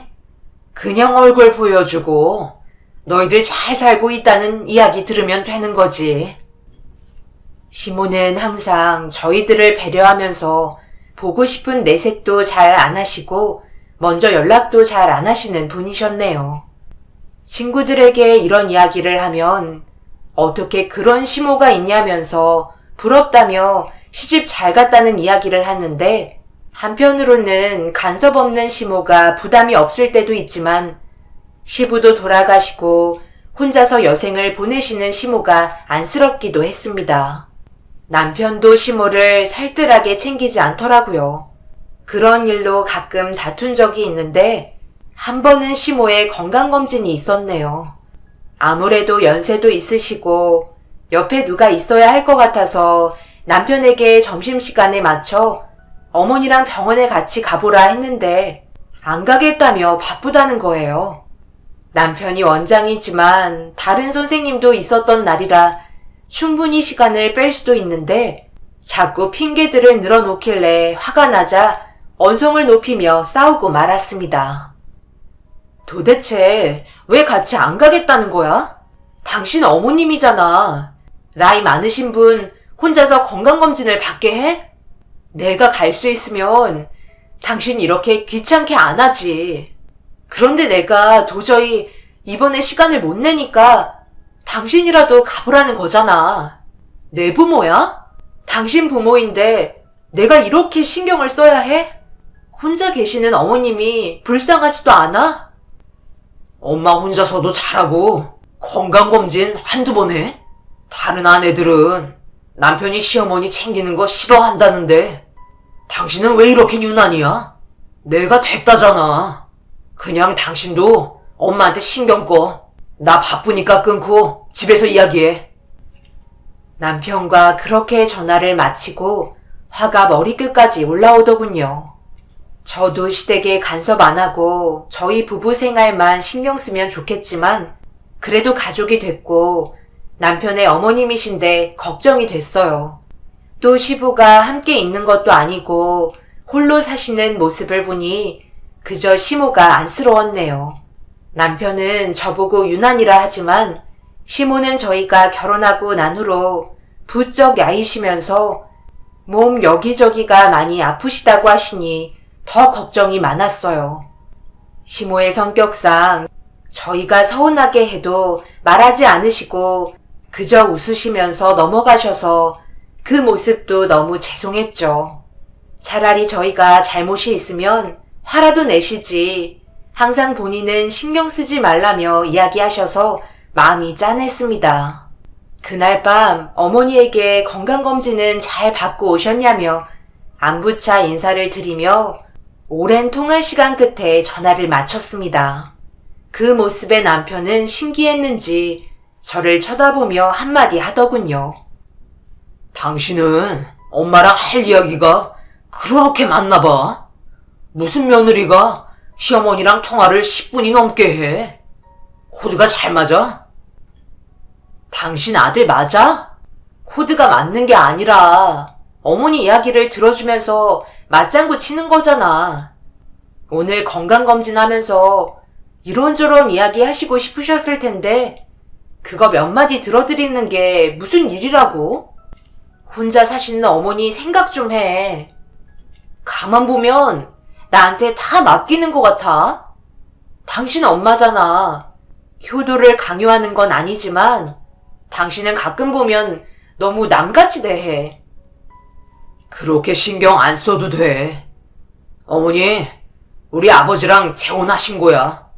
그러니까 어떻게 보면 새엄마이고 나랑 완전 남이라고. 내가 30살에 전 부인 만나고 이혼해서 몇 년 있다가 아버지가 재혼하셨거든. 엄마는 나 대학교 다닐 때 병으로 돌아가셨어. 아버지도 엄마 돌아가시고 참 오래 잘 버티셨는데 결국 재혼하시더라. 아버지 돌아가시기 전에는 아버지 때문이라도 어머니 대접해드렸는데 이제 뭐하러 그래? 그냥 덤덤해지던데. 당신도 그렇게 신경 쓸 필요 없어.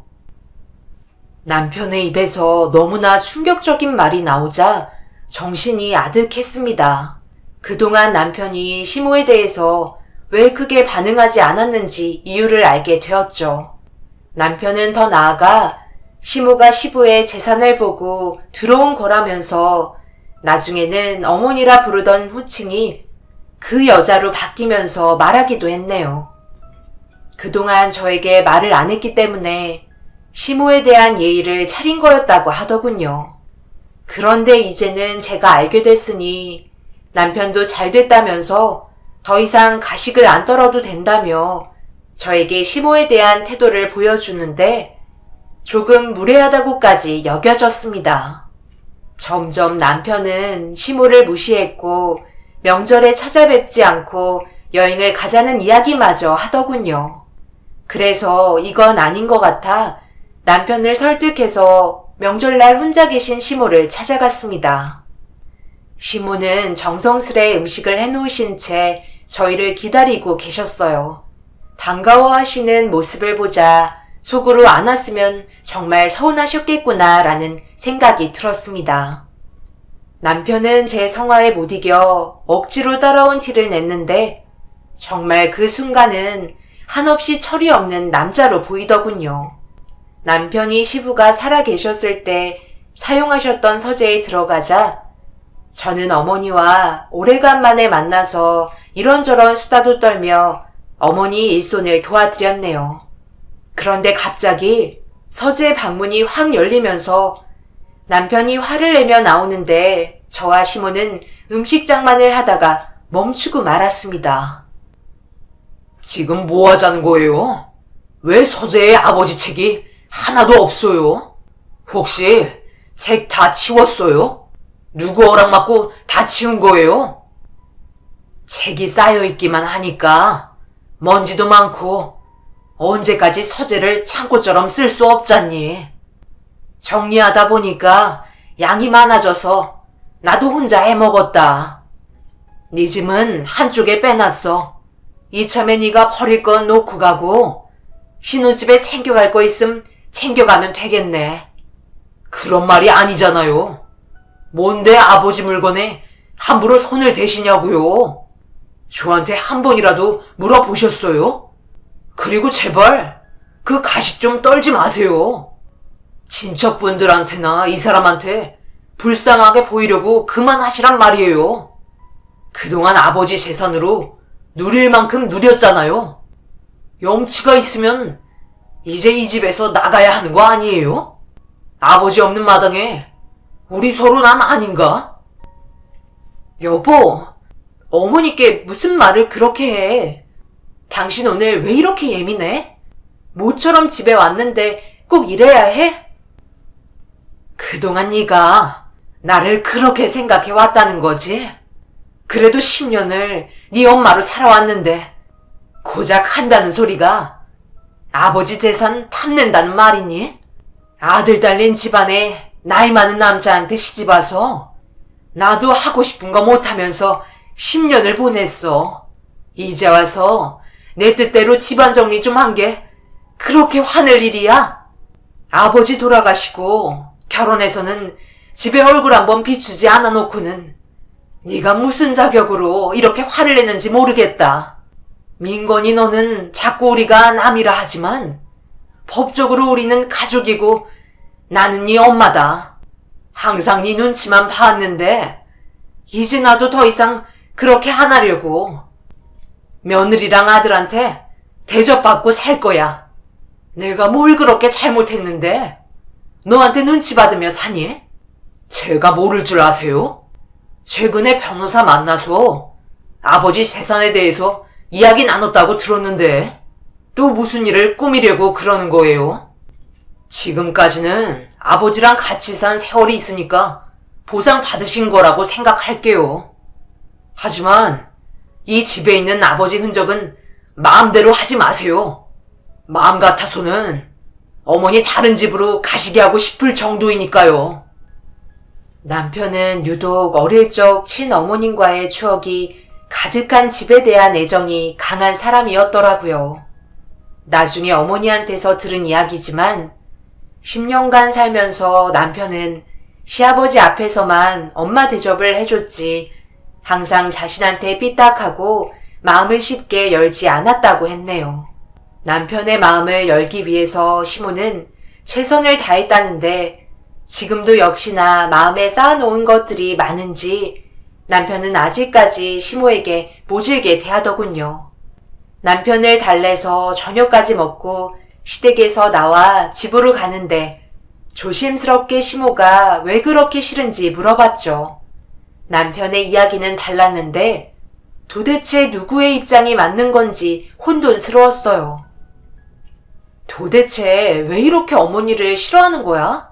사춘기 소년도 아니고 아버님 재혼하실 때 이미 당신은 다 큰 성인이었잖아.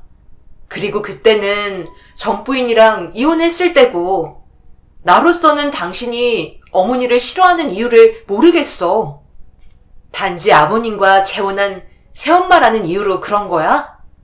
홀로 계신 어머님이 안쓰럽잖아. 너무 매몰찬 거 아니야? 그 얼굴에 속으면 안 돼. 나 전 부인 떠나보내고 힘든 시기 보내고 있을 때 아버지가 갑자기 재혼하신다면서 지금의 새엄마를 소개시켜 준 거야. 이미 법적으로 할 건 다 해놨더라고. 식은 안 올리고 우리 집에 와서 산다는데 내가 얼마나 당황스럽겠어. 나도 다 컸고 성인이고 남자니까 아버지를 이해하려 했는데 새엄마 말에 무조건 따르는 아버지를 보니까 참을 수 없겠더라고. 그래서 따로 나가 살던 집 정리하고 본가로 들어가겠다니까 나 몰래 새엄마가 아버지한테 엄청 반대했더라고. 집에 들르겠다는 이야기 없이 저녁 늦게 집에 들어간 적이 있는데 아버지 앞에서 나랑 같이 한 집에 못 살겠다고 말하는 걸 보고 안 되겠다 싶더라. 어느 자식이 그 모습 보고 좋아하겠어? 아무리 이해하고 생각하려 해도 용서가 안 돼. 겉으로는 나한테 가족이니 아들이니 그러는데 분명 뭔가 계획하고 있는 거야. 당신도 그 여자 너무 믿지 마. 지금 아버지 재산이 다 그 여자한테 가 있어서 내가 참고 있는 거지. 어차피 세상 떠나면 아버지 재산 다 내가 받게 돼 있어.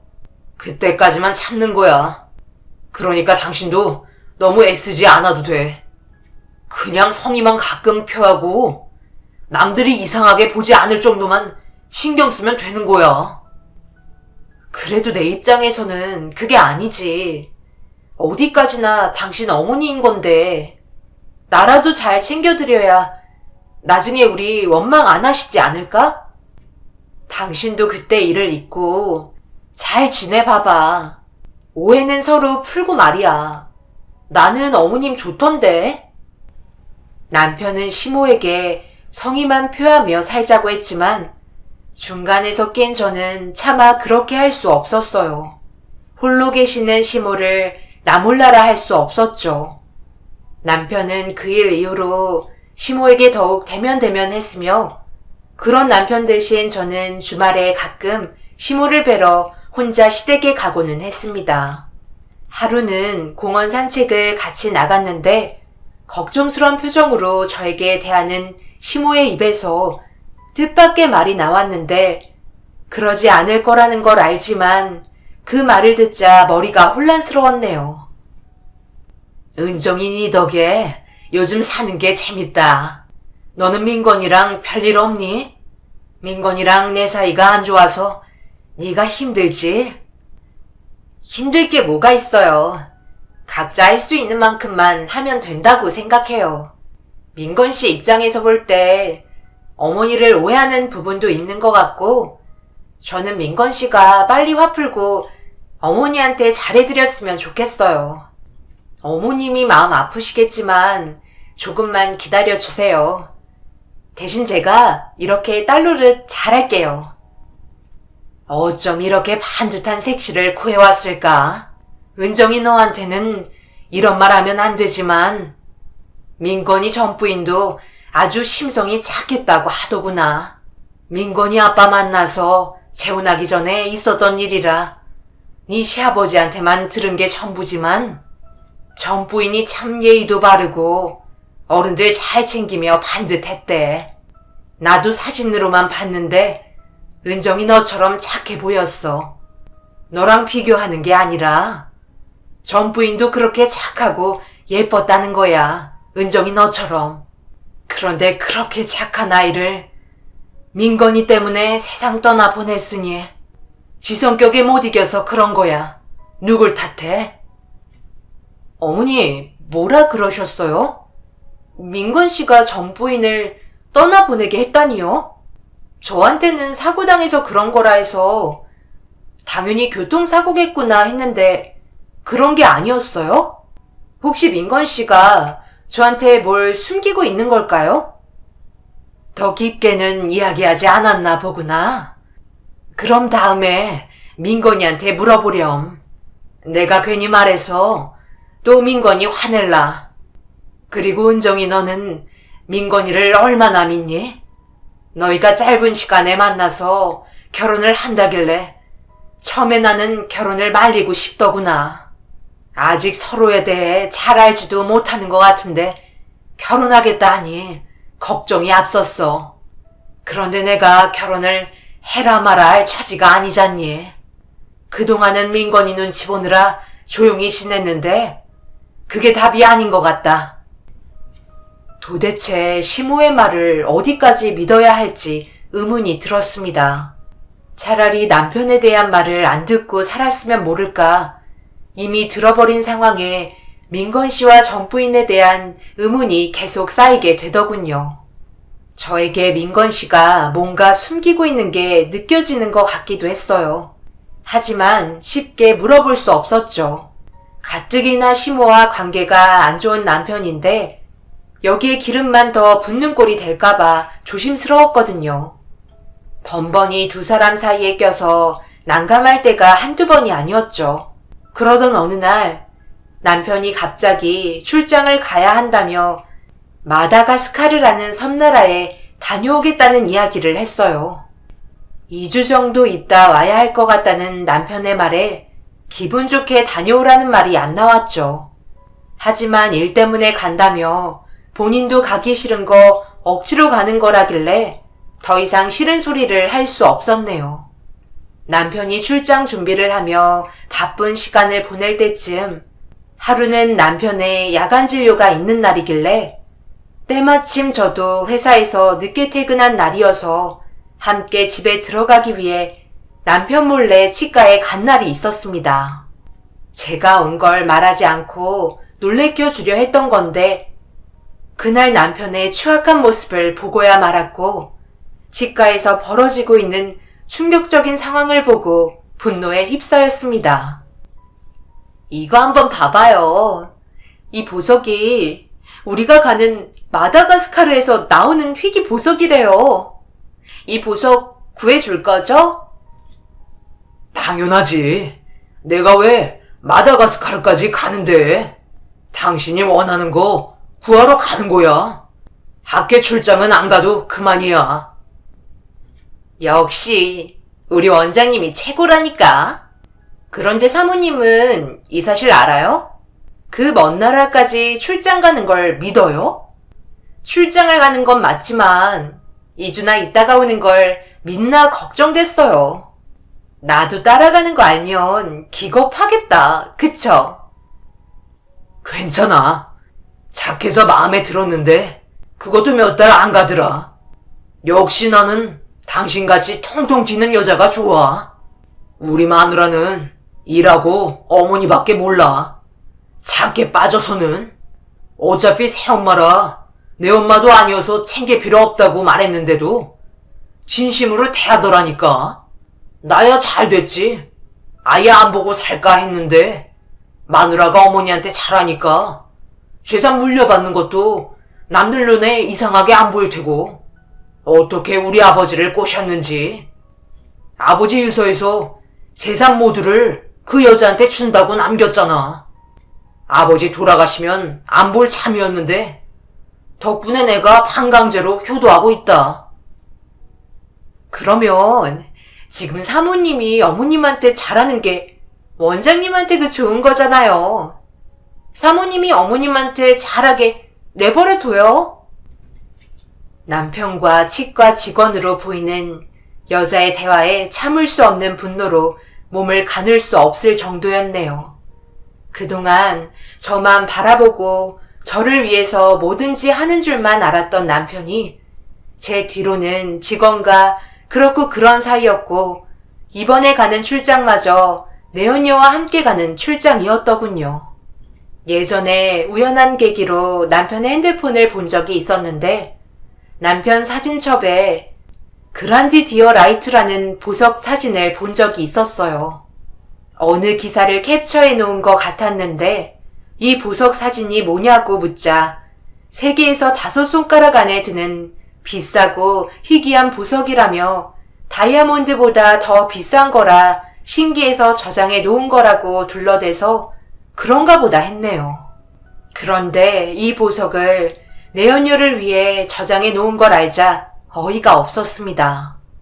또 그 희귀한 보석을 구하려고 내연녀와 마다가스카르에 갈 계획을 세우다니 출장은 그저 핑계의 일부이고 함께 여행을 하며 보석 찾기라도 할 참이었나 보더군요. 당장 그 자리를 뒤엎고 출장이고 뭐고 망쳐놓고 싶은 마음이 굴뚝 같았지만 이성적으로 생각하기로 했습니다. 남편은 저를 그저 바보고 착한 여자로 알고 있었겠지만 이렇게 저만 억울하게 당할 수는 없었어요. 남편이 내연녀와 마다가스카르에 가 있는 2주 동안 저는 저에게 이혼을 할 수 있는 유리한 상황을 만들기로 했죠. 제가 여행지까지 따라갈 수는 없었기에 사람을 한 명 붙이기로 했습니다. 돈이 좀 들긴 했지만 어차피 이 남자의 재산을 가져올 생각을 했기 때문에 초반에 드는 비용은 아깝지 않더군요. 드디어 남편이 출장을 가는 날이 다가오자 웃으며 남편을 보내주었습니다. 제가 고용한 사람 역시 남편과 함께 비행기에 올랐네요. 고용된 사람은 저에게 수시로 남편과 내연녀의 모습들을 포착해서 전송해 주었어요. 2주 동안 그 사진과 영상들을 보면서 정신을 잃지 않으려고 애썼던 게 기억이 납니다. 참을 수 없는 고통의 시간이었죠. 그런데 어느 날 제 핸드폰으로 모르는 전화가 왔는데 무심결에 그 전화를 받고 놀라지 않을 수 없었습니다. 박인래 환자분 가족 되시나요? 지금 박인래 환자분이 병원 응급실에 계세요. 최근 통화 목록을 보니까 며느리 되시는 것 같은데 당장 병원으로 와주셔야겠어요. 환자분이 위독하십니다. 남편의 외도에만 정신이 쏠려 있었던 터라 시모에게 연락을 하지 못했던 게 화근이었는지 시모는 마트에서 장을 보다 갑자기 쓰러져서 병원에 실려왔다고 하더라고요. 간호사 말로는 뇌출혈이 의심된다며 당장 생명이 위독하다는 말을 남기고 전화를 끊었습니다. 일을 하다 말고 시모가 있는 병원으로 갔는데 너무 늦었는지 시모는 싸늘한 모습으로 저를 반기고 있었네요. 지금 상황이 너무 믿겨지지 않아서 눈물도 나오지 않더군요. 남편에게 연락을 취해보았지만 연락이 되지 않아 메시지를 남겨 놓았습니다. 메시지를 남기면서도 드는 생각은 이 남자는 한국으로 오지 않겠구나 싶었어요. 오히려 시모가 세상을 떠난 소식을 듣고 내연녀와 축배를 들고 있을 것만 같았네요. 일주일이라는 시간이 더 남았기에 마지막 불행을 위해 그동안 마음껏 즐기라며 남편을 내버려 두었습니다. 이 사실을 모르는 친정 식구들의 도움으로 시모의 장례를 무사히 치러냈네요. 친정 엄마는 아무리 그래도 그렇지 어머니가 돌아가셨는데 출장이 더 급하냐며 뭐라 하셨지만 워낙 먼 나라로 간 거라며 친정 엄마에게 둘러댔어요. 친정 가족들은 무심한 남편에 대해 혀를 찼습니다. 허망하게 시모를 떠나보내니 남편의 배신보다 시모의 빈자리가 저에게 너무나 크게 다가오더군요. 시모는 요리를 참 잘하셔서 자주는 아니지만 제가 시댁에 찾아갈 때마다 잔칫날처럼 음식을 맛있게 만들어 주셨어요. 먹는 걸 좋아하는 저였기에 음식도 잘하시고 항상 웃는 모습으로 저를 대해주시는 시모가 진심으로 좋았던가 봅니다. 시모가 없는 시댁에서 함께한 시간이 많지는 않았지만 시모의 짐들을 정리하고 있는데 낯선 여자와 함께 웃으며 찍은 사진들을 발견하게 됐네요. 제 또래의 여자로 보이는 사진 속의 여자는 왠지 모르게 시모와 많이 닮아 보였습니다. 소중하게 간직해온 사진 같아서 제자리에 넣어놓고 다른 짐들을 정리하는데 이번에는 같은 여자와 함께 남편이 찍은 사진을 발견했네요. 알고 보니 시모와 함께 찍은 여자는 남편의 전부인이었더군요. 그런데 시모가 저에게는 전부인을 만난 적이 없다 했는데 전부인이 세상을 떠난 후에 시부와 재혼을 한 걸로 알기 때문에 남편과 전부인과 시모의 관계가 궁금했습니다. 전부인과의 결혼 사진을 시모가 애지중지 간직하고 있는 게 너무나 의아해하고 있는데 갑자기 시모의 집에 초인종이 울리자 너무 놀라 사진 뭉치들을 바닥에 떨어뜨렸네요. 시모에게는 더 이상 찾아올 가족이 없는 걸로 알고 있었고 아직 남편도 일주일이나 남아서 시댁에 올 사람이 없는데 누구인지 인터폰 화면을 보았죠.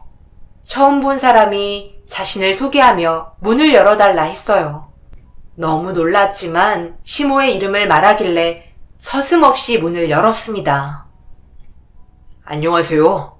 혹시나 해서 집에 온 건데 역시 여기 계셨네요. 박인래님 며느님 되시죠? 저는 변호사입니다. 살아생전 고인께서 며느님께 유서를 남기셨네요. 여기 있습니다. 남편분께도 따로 유서를 남기셨어요. 이 유서는 며느님께만 남기신 겁니다. 남편분이 출장 중에 계시다고 들었는데 언제쯤 돌아오실까요? 변호사는 시모가 저에게 남긴 유서를 읽어주었는데 유서 내용은 충격적이었습니다.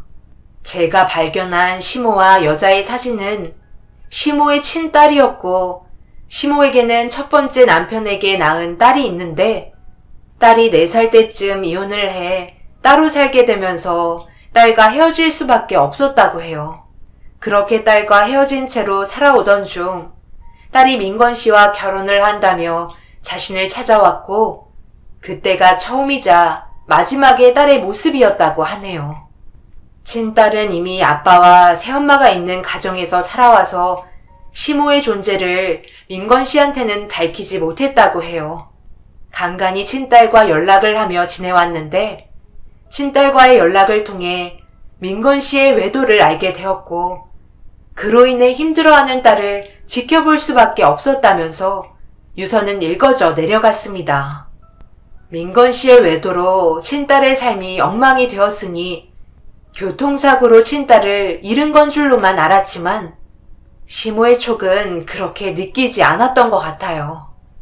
결국 친딸의 사고가 민건 씨와 관련이 있을 것만 같아 이 방법 저 방법 다 동원해서 민건 씨와 사고의 연관성을 찾아보려 했지만 증거를 쉽게 찾을 수 없게 되면서 한계에 부딪히자 민건 씨의 아버지에게 다가가 재혼을 성사시키게 되면서 민건 씨의 새엄마로 나타나게 된 거죠.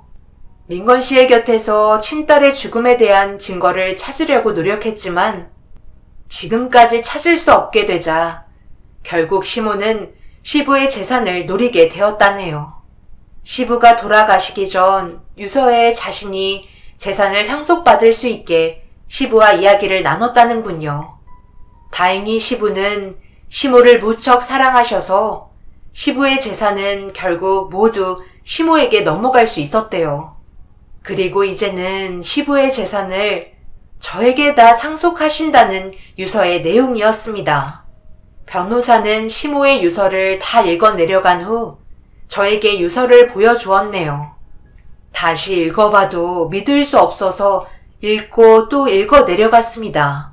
변호사에게 남편과 전 부인의 사진을 보여주며 이 사람이 시모의 친딸이냐며 묻자 변호사는 모든 걸 다 알고 있다는 듯 고개를 끄덕이더군요. 친딸을 위험에 빠뜨린 사람과 한 식구처럼 지냈을 시모의 심정이 헤아릴 수 없을 만큼 가슴이 아팠습니다. 딸의 사고에 대한 억울함을 끝내 찾지 못하고 간 시모가 그저 안타까웠네요. 이렇게 남편에게 당할 수만은 없어서 남편이 전 부인을 어떻게 했는지 알아내야만 했어요. 일주일이 어떻게 지나갔는지도 모르게 지나갔고 드디어 집에 온 날 술상을 차려놓고 남편을 맞이했습니다. 남편은 저에게 혼자서 시모의 장례를 치러준 것에 감사하다며 제 비위를 알아서 맞춰주었어요. 그렇게 술을 함께 마시면서 조심스럽게 전 부인에 대해서 묻기 시작하니 남편은 시모도 돌아가시고 곧 유서를 통해 물려받을 재산에 한껏 기분이 업되었는지 저에게 그날 전 부인과 있었던 사실들을 말하기 시작했어요. 남편의 입에서는 생각지도 못한 충격적인 말이 나왔는데 서둘러 핸드폰을 본 척하며 녹음하기 시작했네요. 당신 마음도 알아. 전 부인에 대해서 궁금하겠지. 나라도 그럴 테니까. 전 부인이 살짝 의심을 하는 게 있었어. 나한테 다른 여자가 있다며? 자꾸 의심하잖아. 난 진짜 결백한다고 말했는데 그날따라 유독 내 심기를 건드리는 거야. 그래서 도로변에서 다투다가 인도도 없는 곳에 전 부인을 차에서 내리라고 했지. 뭐 알아서 집에 걸어오겠지 싶어. 나도 차로 돌아오는데 퍽 소리가 나면서 내 앞에서 무언가가 날아가는 게 보였거든. 근데 실은 그게 전 부인일 거라는 생각이 들더라. 하지만 안 봤어. 그냥 무섭기도 하고 차물고 거기를 빠져나왔는데 새벽에 아내가 세상을 떠났다는 연락을 병원에서 하더라고. 그게 다야. 내가 전 부인이 세상 떠나는 걸 봤지만 말하지 않은 거지. 시모가 생각했던 것처럼 전 부인은 남편 때문에 세상을 떠난 거였습니다. 사람이 눈앞에서 사고를 당했는데 그걸 알고도 남편이란 사람은 자신의 차를 타고 돌아온 거였어요. 이 사실을 알자마자 다음날 경찰서로 향했고 남편은 체포된 동시에 변호사를 만나게 되었습니다. 그리고 시모의 유언장을 보자마자 온몸에 경련을 일으키며 쓰러지고 말더군요. 시모의 유언장에는 저에게 시부의 모든 재산을 상속하시겠다는 내용과 전 부인이 자신의 친딸임을 밝히는 내용이었어요. 남편이 깨어난 후 저 역시 남편의 면상에 이혼 서류를 보여주었네요. 남편은 아버지의 재산 때문에 저와 이혼을 할 수 없다며 몸부림쳤지만 내연녀와 마다가스카르에서 사랑을 즐겼던 증거를 보여주자 자신이 뭐래도 불리한 상황임을 직감하더군요. 최근에 이혼 서류에 도장을 찍었어요. 남편은 아버지의 재산을 찾기 위해 변호사비로 많은 돈을 지불해서 치과 운영을 더 이상 못하게 되었고 거액으로 사온 희귀보석은 내연녀가 가로채서 찾을 수 없게 되었다고 하네요. 결국 남편은 내연녀에게도 버림을 받고 빈털터리가 되고야 말았죠. 그리고 현재는 전 부인의 사고에 대한 법적 처벌로 징역 4년을 받았습니다. 저는 시모의 바람대로 남편이 꼭 죗값을 달게 받았으면 좋겠어요. 이 상황을 하늘에 있는 시모와 전부인이 보았겠죠? 그곳에서 억울함을 조금이나마 덜고 행복했으면 좋겠네요. 제 기막히고 가슴 아픈 사연을 들어주셔서 감사합니다.